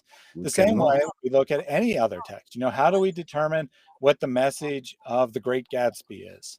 By reading the text, analyzing the words in the text, thinking about how things in the text convey to connect to one another, assuming that the author is competent and they're intending to do something, figuring out what they intend by what is written there. That's how we determine the meaning of Genesis. But That's how we determine the meaning of any text. Just in a small appendix, we know that The Great Gatsby, it's a fiction story, right? Yeah. So we start Right. from this point. We know it's just fiction. That means every interpretation would change nothing in our lives. It's not our lives that don't depend on our interpretation of the thing, right? Right. So it So won't save us. It won't send us to hell. Nothing. Right. It's just, I don't know. So Best time. you're kind of mixing two separate questions. One question is, what does the text mean? And another question My point, is, how do we dear know it Tadeusz, comes from is God, this. or how do we know that we should pay attention to it? Why does it matter? Those are different questions. They're not one and the same. I kind of asked mixing the that two. question because I think that if we are the number one creation, the most important creation of this God, okay, Mhm. then we should start from the beginning and see if it makes sense how we were created. If yes, then we can go to a second step Right. and look the second part of the story, and then the third one, the fourth one, the fifth one, and so on. But Right. if it doesn't make any sense from the beginning, right off the bat, then I think one should be very dubious. One should have many doubts. Many doubts. Okay. Thaddeus, look, he So- had one so- quick question. We've answered his question. Now he's on his Christ, 19th. all Christians. What I have Hold on, no, wait. what I have Tons noticed. is on his 19th question. I mean, he had Right, one right. quick Just question. a moment, Lloyd. Tons, Just one second, and Lloyd. Just I one want to second. thank you. I want to thank you for coming in here, and I will come back to you after our Can other I guest just if finish? you're It's still 5 interested. seconds. But It's let me 5 give you seconds. let me answer you one more time. Okay, you said if it doesn't make sense, then we shouldn't believe it, and I agree. I agree with what you're saying. But the only reason you've said that it doesn't make sense is because you think that it teaches incest. But there's nothing wrong with incest It does. from your point of view. No. I mean, not from you From personally, the but Genesis from point of view. a non-Christian, materialistic point of view, there's no reason to conclude that there's something wrong with incest. Would you do it? I'm sure you wouldn't. Would I do it? I wouldn't either. But that doesn't. You can't pass the moral judgment on it because you don't have a basis for that moral judgment. How so do I not have a basis? Sorry to ask. Why? yeah. Why Okay. would So you- what?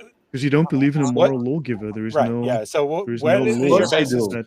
I'm not what a is your killer. basis for I'm not a moral law? thief. Of course, Which this nationality doesn't are you, depend on Tons? Christianity. Which nationality are you, Tons? And Tadeusz, just one thing. Which nationality are you, Tons? Does it matter? Yes, which nationality are you? I am Albanian. Albanian. Okay, so that means you are a Buddhist? Albanian. There is no Yeah, does Buddhist. it mean you're a Albanian Buddhist that I Albanian? know of. I'm just me. Okay. So we'll take your just me statement. What is your basis for your moral law? You said you had a basis. So what is your basis? There are something which are innate. Okay, metaphysics, right? So Why does a baby suckle the nipple of his mother? Why? It's instinct. It's innate in humans. The same thing do the animals. Animals do the same thing. You say it's innate. It's innate, yes. If you're correct, if the moral law that you hold to is innate, and I would actually agree that there is an innate moral law, but if the moral laws that you hold to are innate, shouldn't they be the same in every society from time to time? Well, you cannot live in another society in another time except this one, right? So we cannot know. Right, but there's a logical problem here, right? You're asserting that you just intrinsically know what is right and wrong. There is an intrinsic sense of right and wrong. There's an intrinsic. I know that incest is wrong. This I know. Right, you know that. What? You know that, but you're asserting that it's innate, which means that every society should have come to the same conclusion, specifically about incest. We don't need to worry about anything else. Every society in human history should have agreed that incest is wrong. And if you actually look at human history, you'll see that's not the case. I know Egyptian pharaohs, they used to intermarry, but kings mostly. Okay, so it was not a thing for the normal people. It had other reasons behind it. Right. So my point here is that if not all human beings have had the same point of view, I'm not saying your point of view is wrong. I'm saying if all human beings haven't had the same point of view, then you must have gotten your point of view from something other than being born with it. And I think that in reality, you got this strong sense that incest is wrong from the society you grew up, which is directly I'm related. sure if you were born in Greece 2,500 years ago, you wouldn't know who Christ is. You wouldn't know who Abraham is. You wouldn't know who Elijah is, and so on. So that's not so so this is a completely different question now.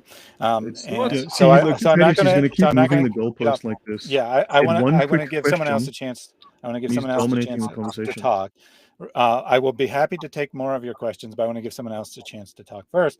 But I want you to have this takeaway, right? That you are judging the text based on your internal opinions, your internal judgment, and the text wasn't written for the 21st century Albanian person. It was written for the original people. They may have viewed the text differently than you do.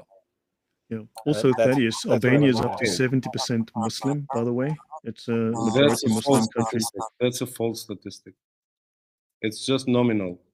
It's not I think he is actually right. I think that it is. Well, I am right. Yeah. Well, you're there. You would know best. And from my I don't live in Albania like since 25 years, but I know my country. Yeah, I agree. I agree that it is very nominal. The Islam in Albania is very nominal. So thank you for joining us. I'm going to take another caller. Thank you for your time. Thank you. And I would be happy to talk to you again in the future. I just wanted to add one small thing that 99.99% of all living species are extinct. Okay? And that's a fact. They go away at a rate of 20 species every day. They are here today, and tomorrow they won't exist anymore. And there are new species which come into existence. So if a superior being, almighty being, has a failure rate of 99.99%, then I think you guys should ask yourself some questions. Just this. All right. Well, thank you for that closing thought. Maybe post that again another day, and I'll be happy to give my thoughts on what you just said. So feel free to stick around, and I'll come back to you if you're still here. But otherwise, I'm going to go to another caller now. And since we're getting feedback from you, I'm going to have to mute you as well. You can mute now. I have nothing more, nothing further. All right. Well, thank you for joining us today. I hope to talk to you again in the future. Thank you for your time. All right. So we have two other guests up here. We have Mashi Muslim and we have Joey. Before I get to either one of those, I did have a couple super chats come in that I want to read. From Chris Kloss. Can you read my last super chat? Yes, I can, Chris. I was about to do so. He said that he, meaning that our last caller, is a Muslim. They believe Adam and Eve were in paradise. Notice how he described the Garden of Eden as paradise. This gentleman said they were in paradise. Now, in fairness to him, he very well may not be a Muslim, but he grew up in a Muslim background, right? As he said, he's from Albania, which is at least culturally Muslim, nominally Muslim. So he was influenced by these ideas. And I think, although I will take him at his word that he's not a Muslim and maybe was never raised Muslim, I don't know about that part, but he still absorbed these ideas. And this is where this polemic of incestual relationships is coming for, and that's why it's such a major issue to him, because of the cultural background that he grew up in.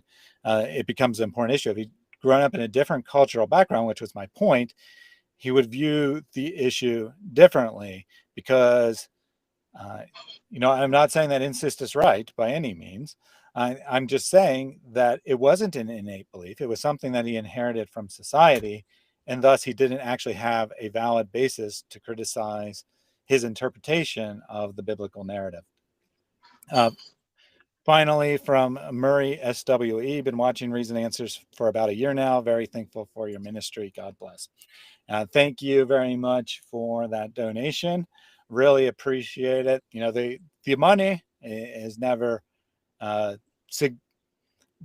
money is never what matters, right? And that from when people give me super chats, I make a good salary at my 9-to-5 job, but they mean a lot to me, not because of the money tied to them, but they mean a lot to me because for someone to take the time to give a super chat and give a little bit of their hard-earned money really shows me how valuable what I'm doing is to them. So I am always very thankful for people when they do that. So Mashi Muslim, you were here first. I have spoken to you once or twice before, so I do know what your beliefs are, but can you tell our audience so they know where you're coming from? Thank you for having me. I do, but it's Masihi Muslim, a Muslim who follows Jesus, Hazrat Isa. And basically, I could go into that, but the discussion you guys were having on this, I just wanted to ask you, have you guys seen The Journey of Man by National Geographic? I haven't seen that particular program. I'm well versed in evolutionary theory, but I haven't seen that particular program. According to that documentary, the DNA decoding actually proves that man started his journey from Africa. A small tribe of 5-6 people or so ended up in India. And after thousands of years, there was a blast and people went from India to all the other places. And they have connected the dots through DNA decoding.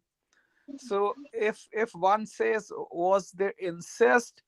According to science, it shows that there was incest. So at a given time.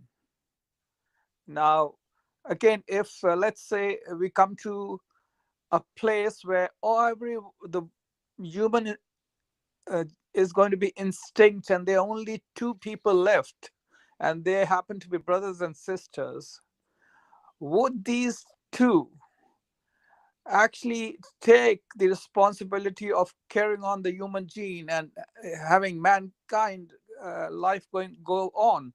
So there are so many questions that could be raised. Having incest, of course, is not the right thing, but there are situations where having incest was a good thing to carry on the human generation. Does the genetics of human beings show that there was incest? Does this signal and does this evidence remain in our genes? Yes, it does.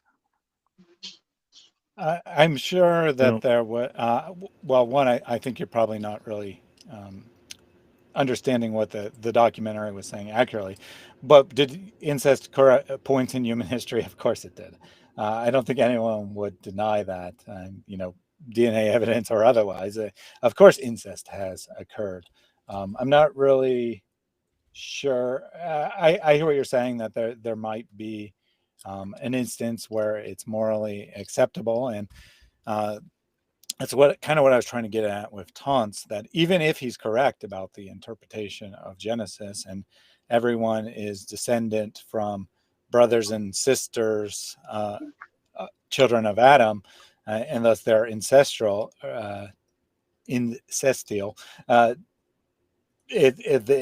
there's not an implicit moral issue, right?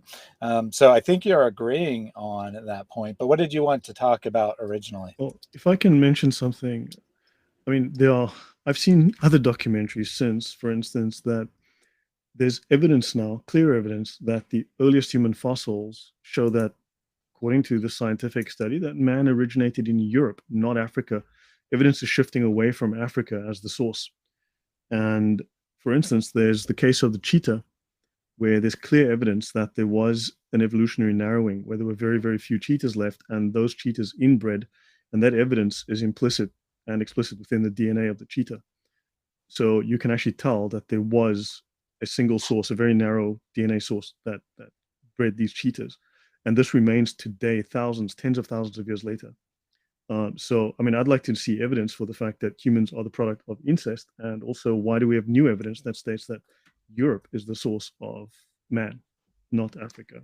You could be right. I mean, I've seen this documentary a few years back, 6-7 years back. So could be there's new evidence which I've not seen. So I've got to go and look into that. So you could be right. Now coming to basically, we're talking of religions. We're talking on Islam. We're talking on Christianity, basically Islam and Christianity.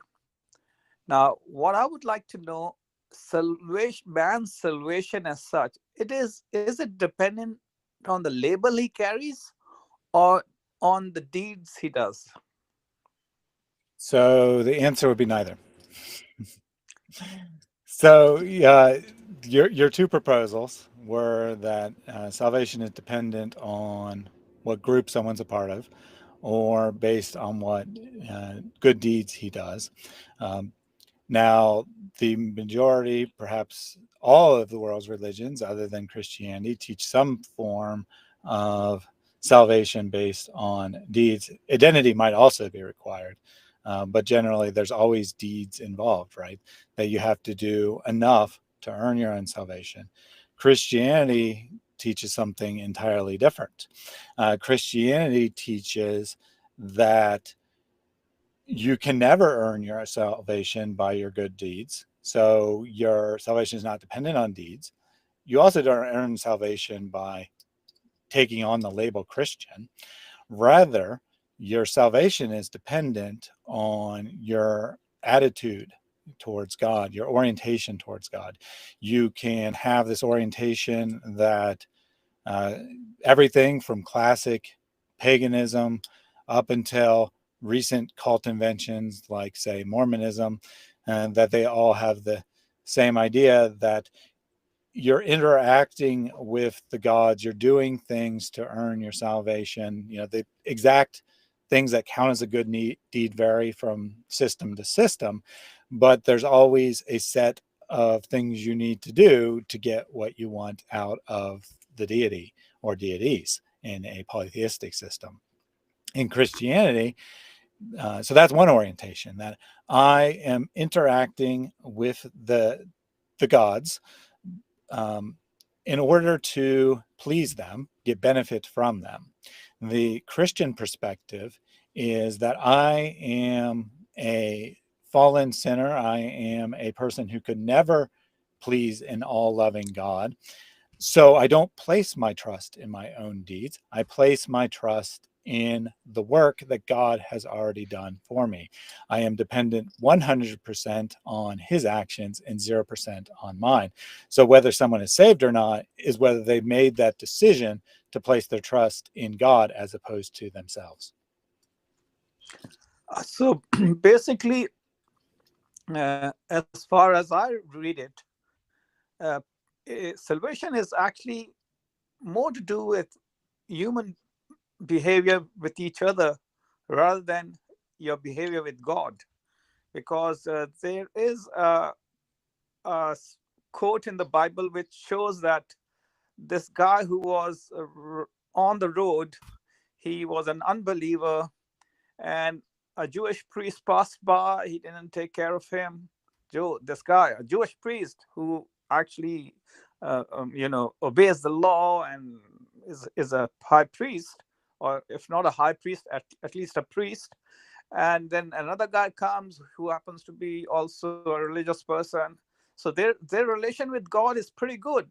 But then comes this unbeliever, and he takes care of this guy who's wounded, gives him place to live and feeds him. So according to the teachings of Jesus, this guy is the real guy who's going to be saved. So basically, our relation with God becomes secondary now. It's a Right. deed. Okay. So you're referring to the story of the Good Samaritan, and Yeah. That's the one. Sorry, I didn't right. have Yes. that. Yeah. No, that's Okay. fine. I was just clarifying for the audience that what you're referring to. So in this tale, a person is injured. The identity of the injured person isn't actually important. It's the identity of the people who pass by. So the priest comes and he passes by on the opposite side of the road, and he is following the letter of the law. This is what the modern audience might miss. And he's following the letter of the law because it is forbidden in the law to come in contact with a dead person, right? And he doesn't know that that guy on the other side of the road, he could be injured, he could be dead. So he takes the safe path, walks on the other side of the road, avoids him. Levite, same idea. The priests come from the tribe of Levi, so this is someone who is connected to the temple system, to the legalistic system, right? So they pass by because they want to make sure that they remain ritually pure. They want to make sure that they fulfill the letter of the law, that they keep their own purity. And then the Samaritan.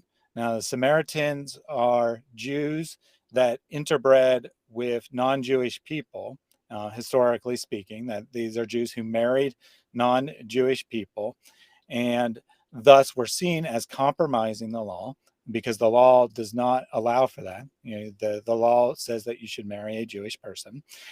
So they were seen as people outside of the covenant, outside of God's covenant. They didn't see themselves that way. They saw themselves as fulfilling God's covenant. They saw themselves as connected to to Abraham and the prophets that came before. And Jesus says, and the Samaritan, not interested in that ritual purity, goes and helps the man. And Jesus asks his audience, which of these people were a neighbor to the injured person? Now, the law also commands that you love your neighbor as yourself, that you take care of one another. This is part of the law. So by adhering to one aspect of the law, the ritual purity aspects of the law, they're ignoring another part of the law of taking care of the neighbor. And all of the audience who are Jewish people, they all say that the Samaritan is the one who fulfilled the obligation to take care of your neighbor. And Jesus says that they spoke rightly. Now, the purpose of this is not to say that it's more important to take care of one another as opposed to your relationship with God. The point of the story is that the priest and the Levite didn't know God at all because they weren't following the intended purposes of the law. They were not fulfilling the spirit of the law because they're only looking at the letter of the law. And this is the conflict that you'll see again and again and again throughout Jesus's ministry. It's about people who are trying to follow rules very precisely, but are not in any way connected to the underlying message of, as Jesus says, the only two commandments in reality, and all other laws and rules are based on them, is to love God with your whole heart, your whole soul, and your whole mind, and to love your neighbor as yourself. Those are the only two actual commandments. Everything else is based on one or the other of those. And these two things are, and he doesn't notice what he doesn't say. He doesn't say that there's only one commandment, love God and love others. Rather, he says that there's two because they're distinct from one another, right? That your relationship with God and your relationship with human beings are different things. So what he's countering is this legalistic understanding of the law where you have to follow a specific set of rules. It's not about which thing is more important. Both things are absolutely important. You have to absolutely do both things at all times. And when you are loving God with all of your heart, soul, and mind, then you are loving your neighbor. They are they are intrinsically linked to one another. Someone who thinks that they love God and they don't care for their neighbor does not actually love God. That's the point of the story. So basically, yeah, you hit it on the, okay, you hit the nail on the, what I could say. And basically, if you're talking, you were talking of law over here. Now, the Old Testament is law, they say, and the New Testament is a book of what? Right. Well, so that's going to be a simplistic understanding, but yes, the relationship between law and gospel, as they say, the relationship between the set of rules to follow and the gospel message, which is that your sins have been forgiven and you can't earn your own salvation because God has done all the work for you. So saying that the Old Testament is law and the New Testament is gospel is a very grave oversimplification. The Old Testament is law and gospel, and the New Testament is law and gospel. And the gospel does not replace the law. The gospel fulfills the law. Everything, the purpose of the law was to point forward to Christ. Christ fulfills the law by one, keeping all the commandments perfectly, which no human being could do. But two, and more importantly, everything pointed forward towards him. It was ultimately about him. Everything in the Old Testament is ultimately about Jesus Christ. The Old Testament is 100% about the gospel. It is 100% about Jesus Christ and what he has come to do, or pointing forward to that. The New Testament, likewise, is 100% about law in the sense that it points back towards the Old Testament. So both are actually about law and gospel. The two are not separable the way the simplistic understanding of Old Testament's law, New Testament's gospel.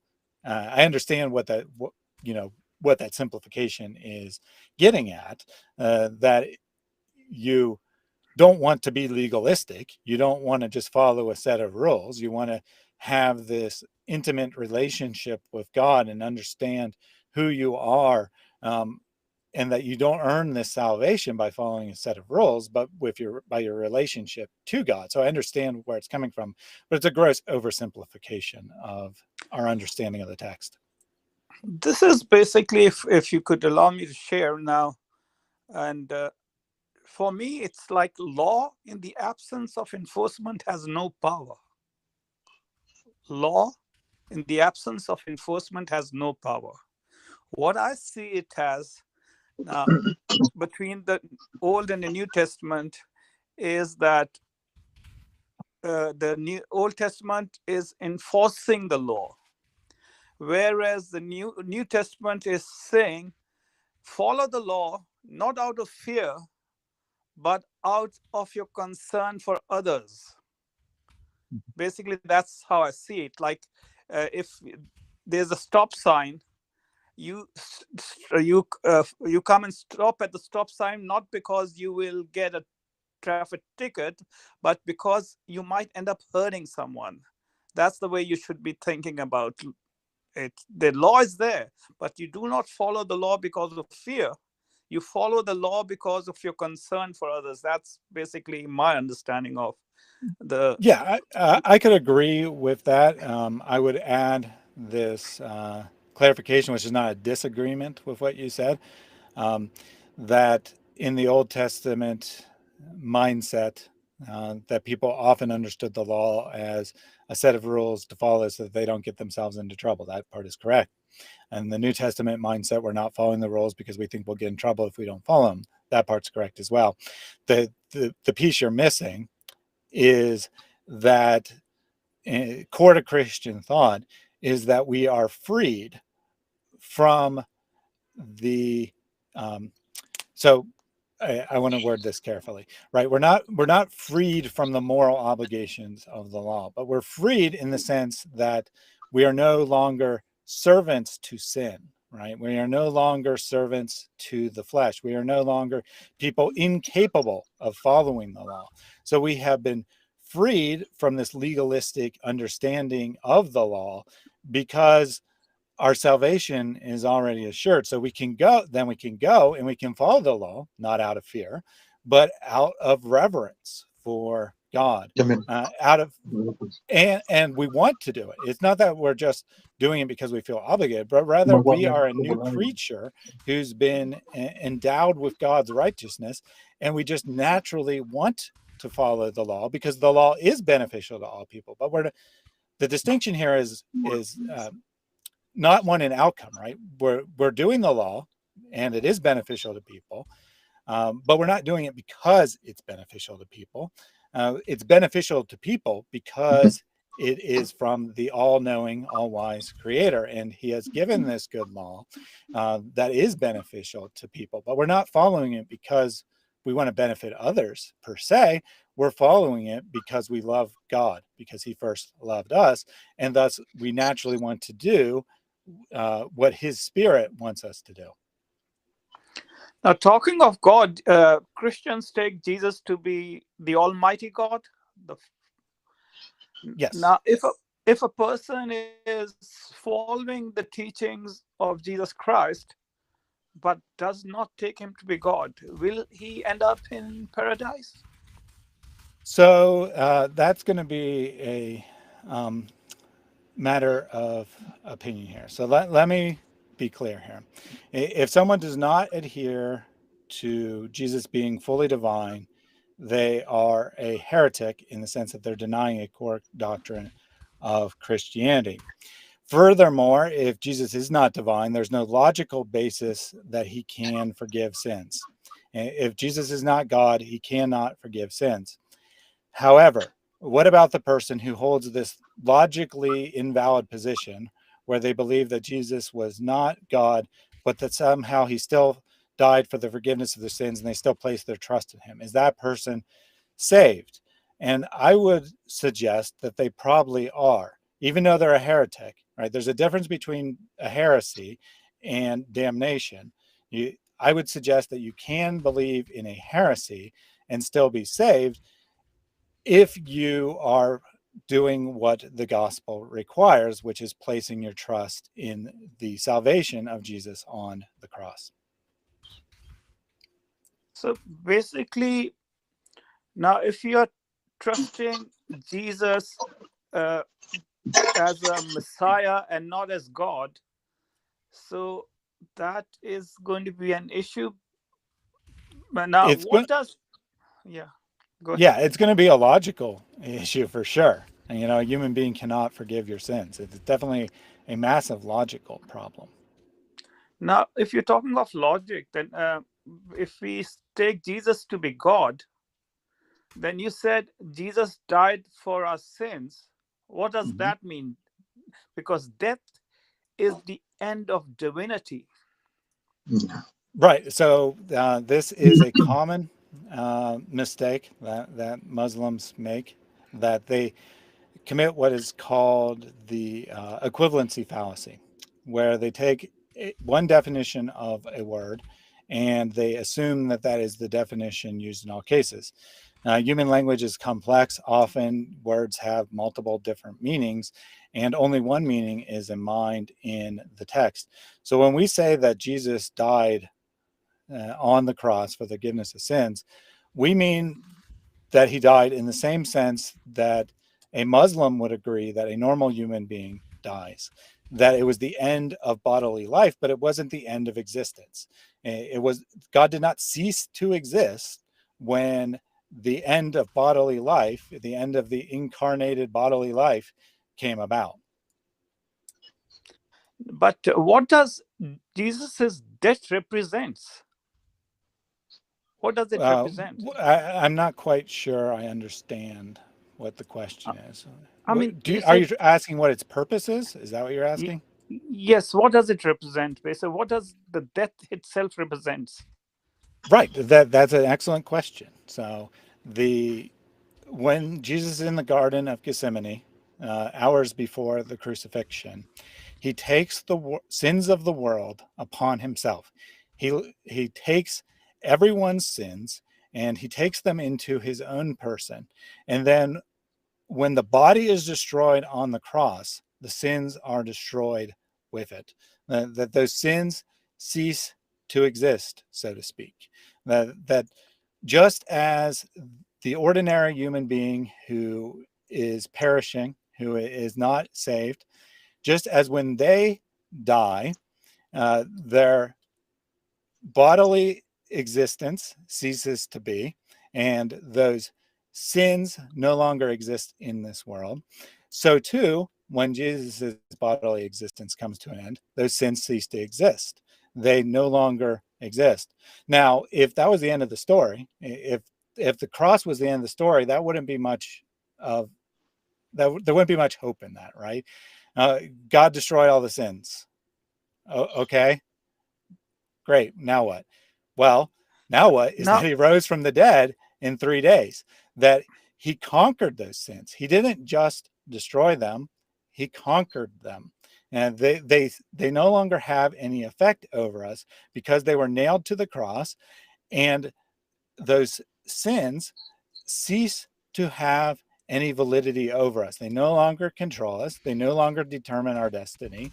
They no longer obligate God to punish us eternally in hell, because the sins are with Jesus on the cross. So the death is absolutely essential to the Christian understanding of doctrine there, because the death is when the sins are destroyed and they no longer have bearing over us. But I think so. The simple, if you were to ask me, the simple answer to what Jesus' death represents is faithfulness. That's also true. That is a biblical, like, it's not just one thing. It represents his faithfulness as well. Yeah. But Jesus being faithful doesn't have any bearing on anyone besides himself. That is, maybe sort of take one question and then round robin, because there's someone else waiting for some time as well. Yep. So maybe just sort of, rather so than giving him like 5 hours of straight attention. Yeah. I have another stream in 1 hour, so we'll try to wrap this up in, say, 30 minutes so I can get something to eat in between them. Thank you very much for talking with me, Masi Muslim. I'll be happy to talk to you again in another day. I'd like to give the last half hour to Joey, who has been waiting patiently. Hi. Hello, welcome. Hello. I just wanted to add, I was listening to the previous caller and that he was talking about, because I used to be an atheist. I'm a Christian now. But I used to have the same questions he had. And doubts. Of course, I had a lot of doubts that God existed, and I just didn't know what to believe. And I just, one of the things that I did read and I had doubts was about what he was, I guess what he has doubts of, on the how did the humans start, and it was when it was just Adam and Eve, and they were all brothers. How did that happen? But I know this is just an opinion, but of course the Bible is not clear on that last part on how everything started, and the only thing that I can think of is when the angels they're not in like they don't have wings and like how everybody thinks, but they come in human form. And when the previous caller was saying, how did the race start? There's different ethnicities and different things going on there. Well, when Cain says that he was afraid of the people, which I think, and this is just an opinion because it's not clear, that it could have been those angels that were cast down and they were here also. And but I'm not sure. That's just an opinion. Yeah, there's multiple different ways of understanding the text, and Tons has actually come back up here. I'll mute him in just a second.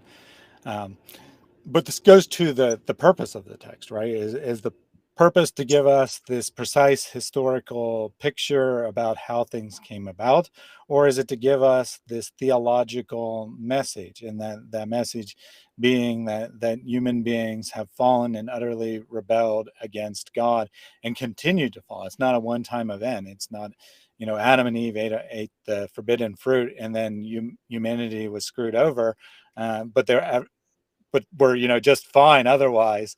It's that humanity continued to de-evolve. The story of Genesis from 3 to 11, before the call of Abraham, when the restoration starts, is the continual ondoing of God's plan. It's not a one-time thing. It's a continual ondoing of God's plan, and how humanity falls further and further away from God. Yeah, so and I think the scriptures aren't for us to understand everything exactly how it started, but to give us a picture of how things did start. And yes, there probably was incest, but it was due to the sinful nature that we have. And then God started making the laws, like you said. And then there was, when he made the laws of incest, then it was a sin. And then so we shouldn't do that anymore. But yeah, it was kind of like I guess an opinion I wanted to just say about Yep. So we have Tons has come back up here, so he can talk to us. Welcome back.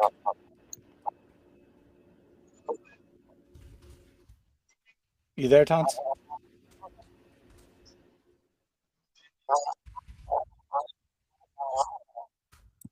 We're getting some sound from your end, but we're not making out any words.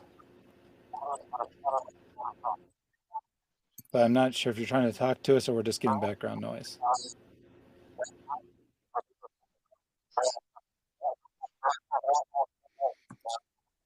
He's in the comments. He's on about the Christianity has been the most violent religion, and we've killed more people than blah blah blah. So he's about Stalin was a Christian, Mussolini was a Christian. They did it out of Christian doctrine. So that's his current shtick. And I mean, like any atheist, he's utterly ignorant of the founding of atheism, of its founders, and of course that the atheist governments have murdered more people than in the 20th century alone, than the entire 1900 years prior. And of course that atheism itself has been the single biggest murderer in government than any other ideology in history. And responsible. Yeah, so do you have any? I've unmuted you against taunts. Hopefully you've gotten the message that you're up here alive, and you. I think we're just getting background noise. I think he and obviously he's doing it. I don't care who founded what. I mean, so now we're supposed to be interested in the founding of the Bible and the founding of the early church, but he's not interested in the founding. I was on YouTube. Sorry. He's not interested in the founding of atheism as an ideology and as religion as well. And in fact, atheism is. Yep. So it appears Tons is back up. So welcome back. Let me take my headphones just a moment, please. Yes, that'd be awesome.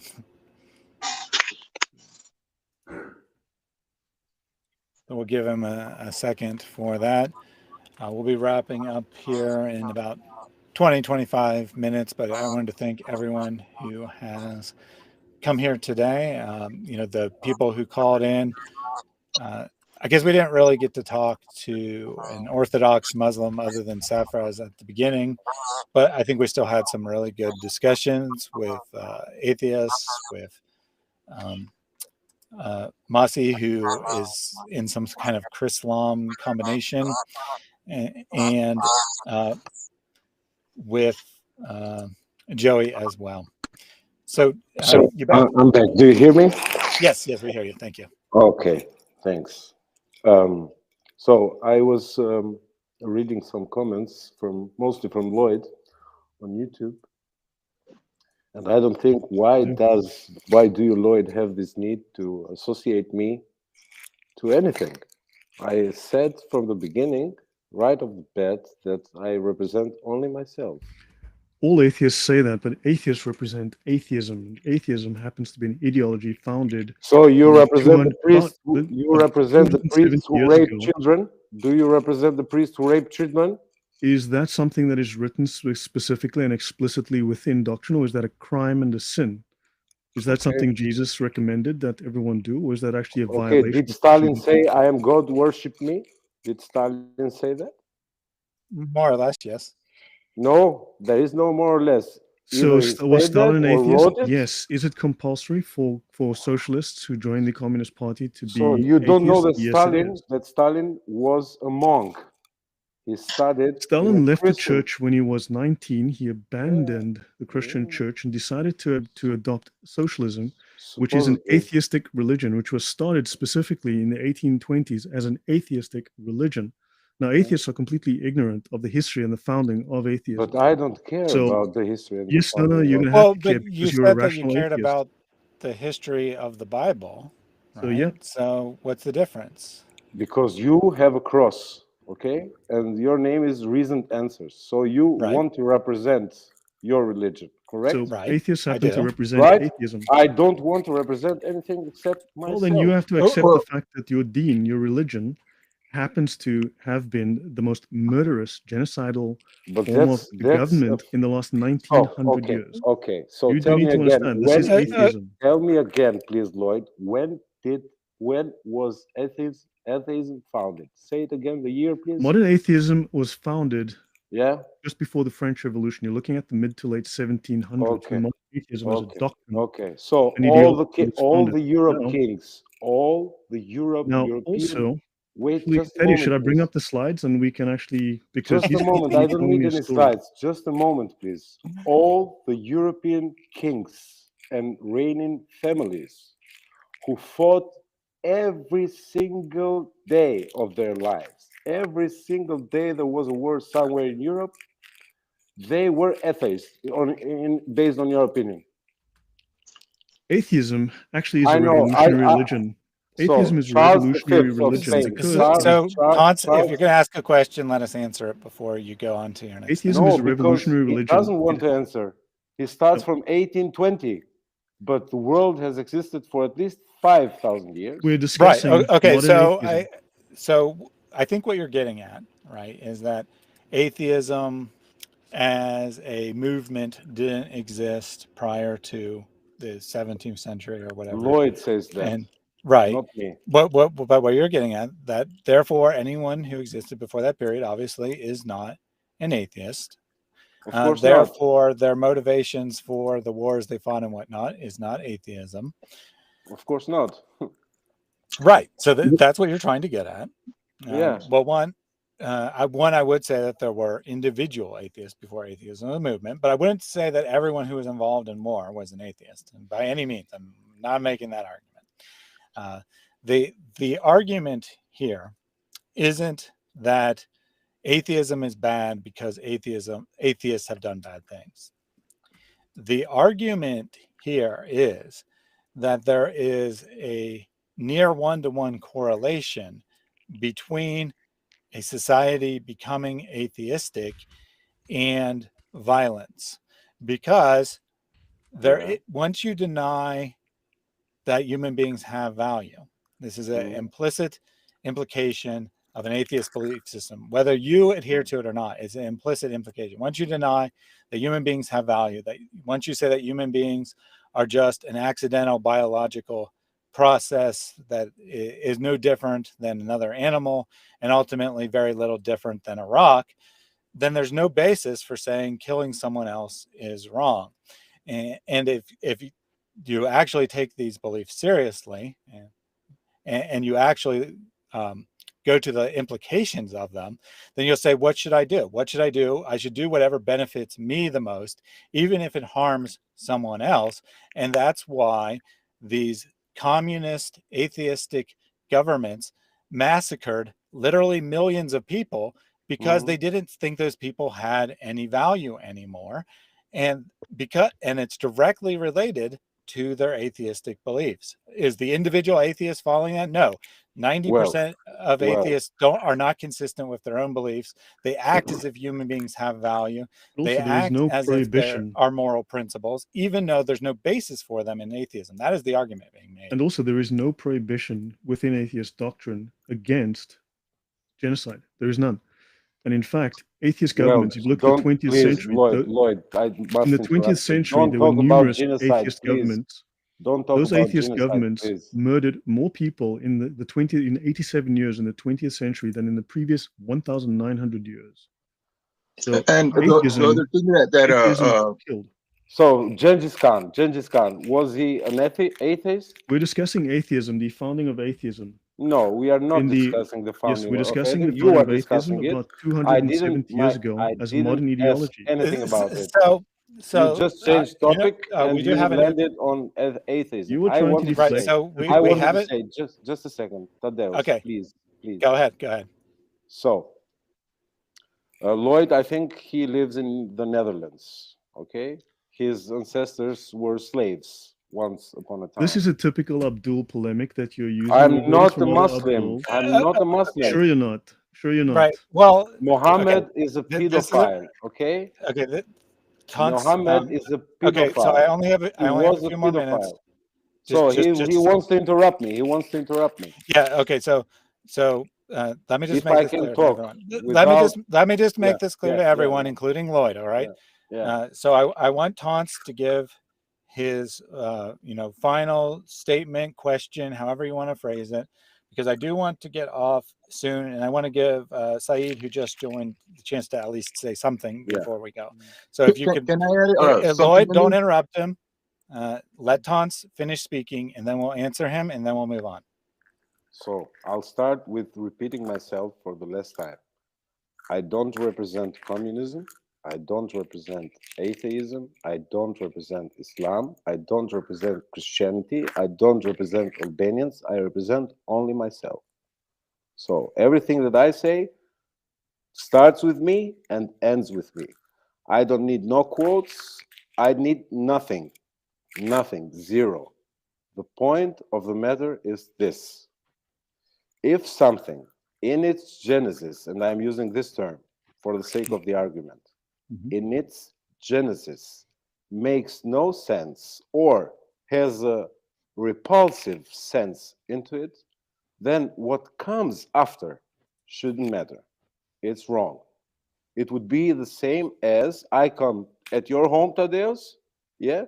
And the first thing I do is, I don't know, cut your arm, okay? And then I pretend from you that you believe in me, that I will do good things afterwards. It will make sense afterwards. So this type of logic, for me, is unacceptable. That wasn't even logic. Okay. And I So gave you several. He interrupted me again. Okay. I'm sorry. I thought you were done.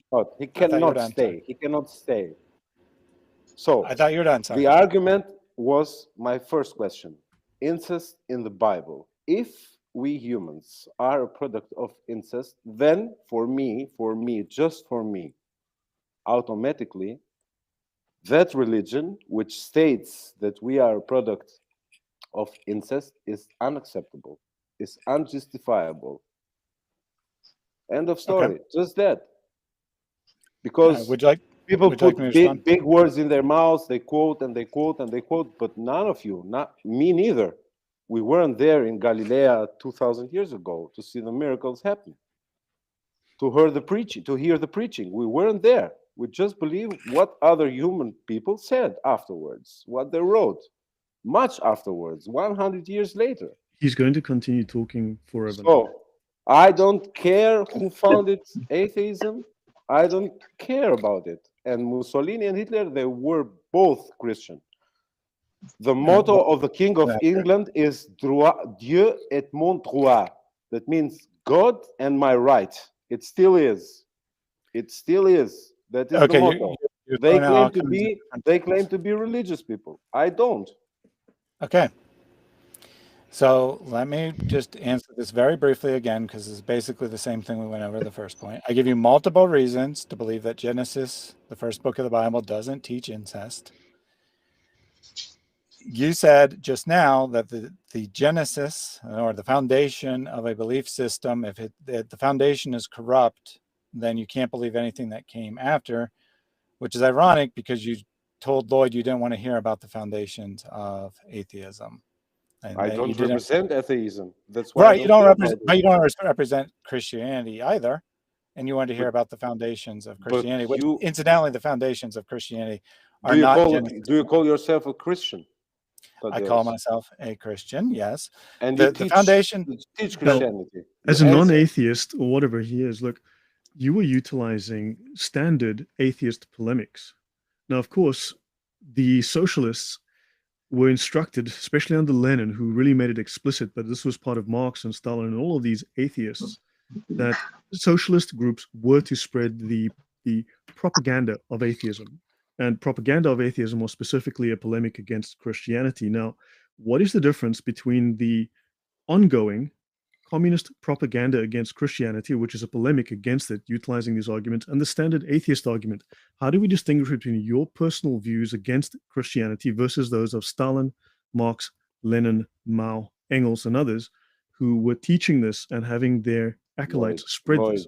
So how do we, no, answer my question. How do we distinguish between your personal attack on Christianity versus that of the communists? What's different between your two sets of arguments? If you consider quoting Genesis an attack, that's your problem. No, we're not talking about atheism, but the founding of atheism. Let's discuss that. How do you distinguish? You can Let's discuss the founding of modern atheism in history. No. You asked the question. How do we distinguish between me and Stalin? Okay. No, that's not the question. How do we distinguish between the arguments presented by the communists against Christianity versus your arguments as an atheist? What is different? Because if you're presenting atheistic, communistic arguments, is then the what's goal. different? Is the goal. It is the goal.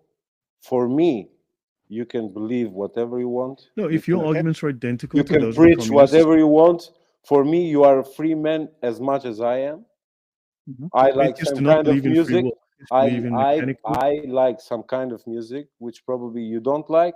I know Atheists some believe in mechanical. artists which probably you don't know. I eat some food which probably you don't eat, and so on. And I don't care what you eat.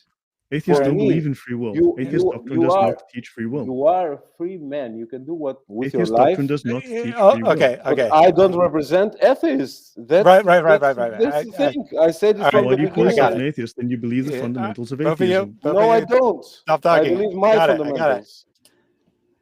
So Tons doesn't represent atheism. Thank you. He doesn't want to defend atheism. He wants to understand our viewpoint. And thank you. So I do want to give Saeed a chance to talk, and I want to get off in 10 minutes. So this will be the last thing, but I do invite you back another day. I would love to talk with you more. And Lloyd doesn't have to be there, so that if you know, I have no problem with Lloyd being there. For instance, his claim was that Christianity was the greatest killer. That's the standard. Right. So historically, I didn't say that. I said religion. I no, there is no evidence for that. You are twisting my words. I want to leave all that aside. Let's leave that all aside for another day. We'll discuss whether religion has been the source of killing people. I mean, he was claiming that Lloyd.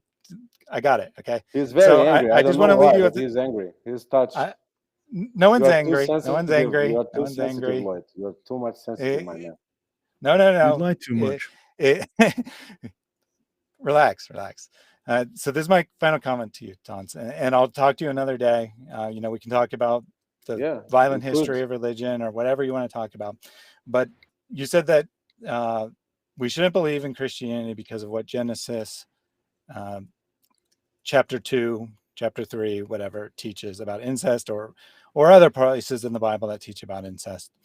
The foundation of Christianity, however, is not Genesis. As I tried to make it clear, you can have different interpretations on how to understand Genesis and still be a Christian. You cannot have different interpretations on what the cross means and still be a Christian. The foundation of Christianity is not Genesis. That might be what comes chronologically first, right? But the foundation of Christianity is Jesus, and specifically the crucifixion and the resurrection. I know that. Okay. But that is very clear to me. Hence the name Christianity. Excellent. I know that. So I just want that point to be clear, because you're saying that what you believe Genesis is teaching means Christianity can't be true, and I'm telling you that you don't have to believe what you think Genesis is. Yes, Tadeusz. But most of the moral laws, which you base your life upon, they are before the narration of the terrestrial life of Jesus, right? Right. Chronologically, yes. Yeah, so you take them for the importance that they have. You implement them into the after coming Christianity. Right. Yeah, it's not me. So if right. you take some of them, if you pick and choose, I find it not correct. Sorry to say. Right. Either you take everything or not. Right. And I will say that you are correct that Christians sometimes tend to pick and choose. I have very specific reasons for my understanding, right? I can't speak for every Christian, but I have very specific reasons for my understanding of the relationship between the laws revealed in, say, Leviticus and what is in Christianity today. And I'd be happy to talk to you about that at another time. Not something I can cover in 2 minutes. Fair enough? Yeah, that's fair enough. I like the way you conversate with me. Awesome. I could talk hours with you. With Lloyd also, but it needs a little exercise and self-contempt. Because no worries. Even the mimic, even the mimic, even his face is very angry at the moment. But he's probably angry with himself, not with me. Anyway, thank you for joining us today. I want to give the last word to Saeed here. So are you with us, Saeed? Lloyd, Shalom Aleichem, my man. Yes, sir. How are you doing, sir? Welcome back, Saeed. So I do want to wrap up in 5 minutes. So if you have one quick question you want me to address, that'd be great. Otherwise, I'll invite you back the next time I have one of these streams, because I need to get some food. I'm very hungry, and I have another stream in a half hour. So I want to get some food. Okay, sir. We will talk later on. We will talk later. Perfect. Yeah. All right. So we'll go ahead and wrap it up here. Thank you, everyone, for joining us today. I hope that this discussion, or these discussions really, we had multiple unrelated discussions.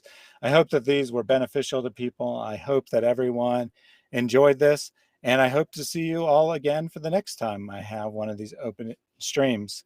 In a half hour, I'll be back to discuss the debate that took place yesterday on my channel about whether the Bible teaches slavery, whether the Bible encourages or condones slavery. And I'll have a whole bunch of guests on, and we should have a good time with that. So if you saw the debate, or even if you didn't and you're interested in my thoughts on what the Bible teaches about slavery, go ahead and tune into that in a half hour. You'll be directed to that when I stop this stream. Set a reminder and check back in 30 minutes. I'll see you then. All right. Thank you for joining, everyone. God bless. Bye-bye.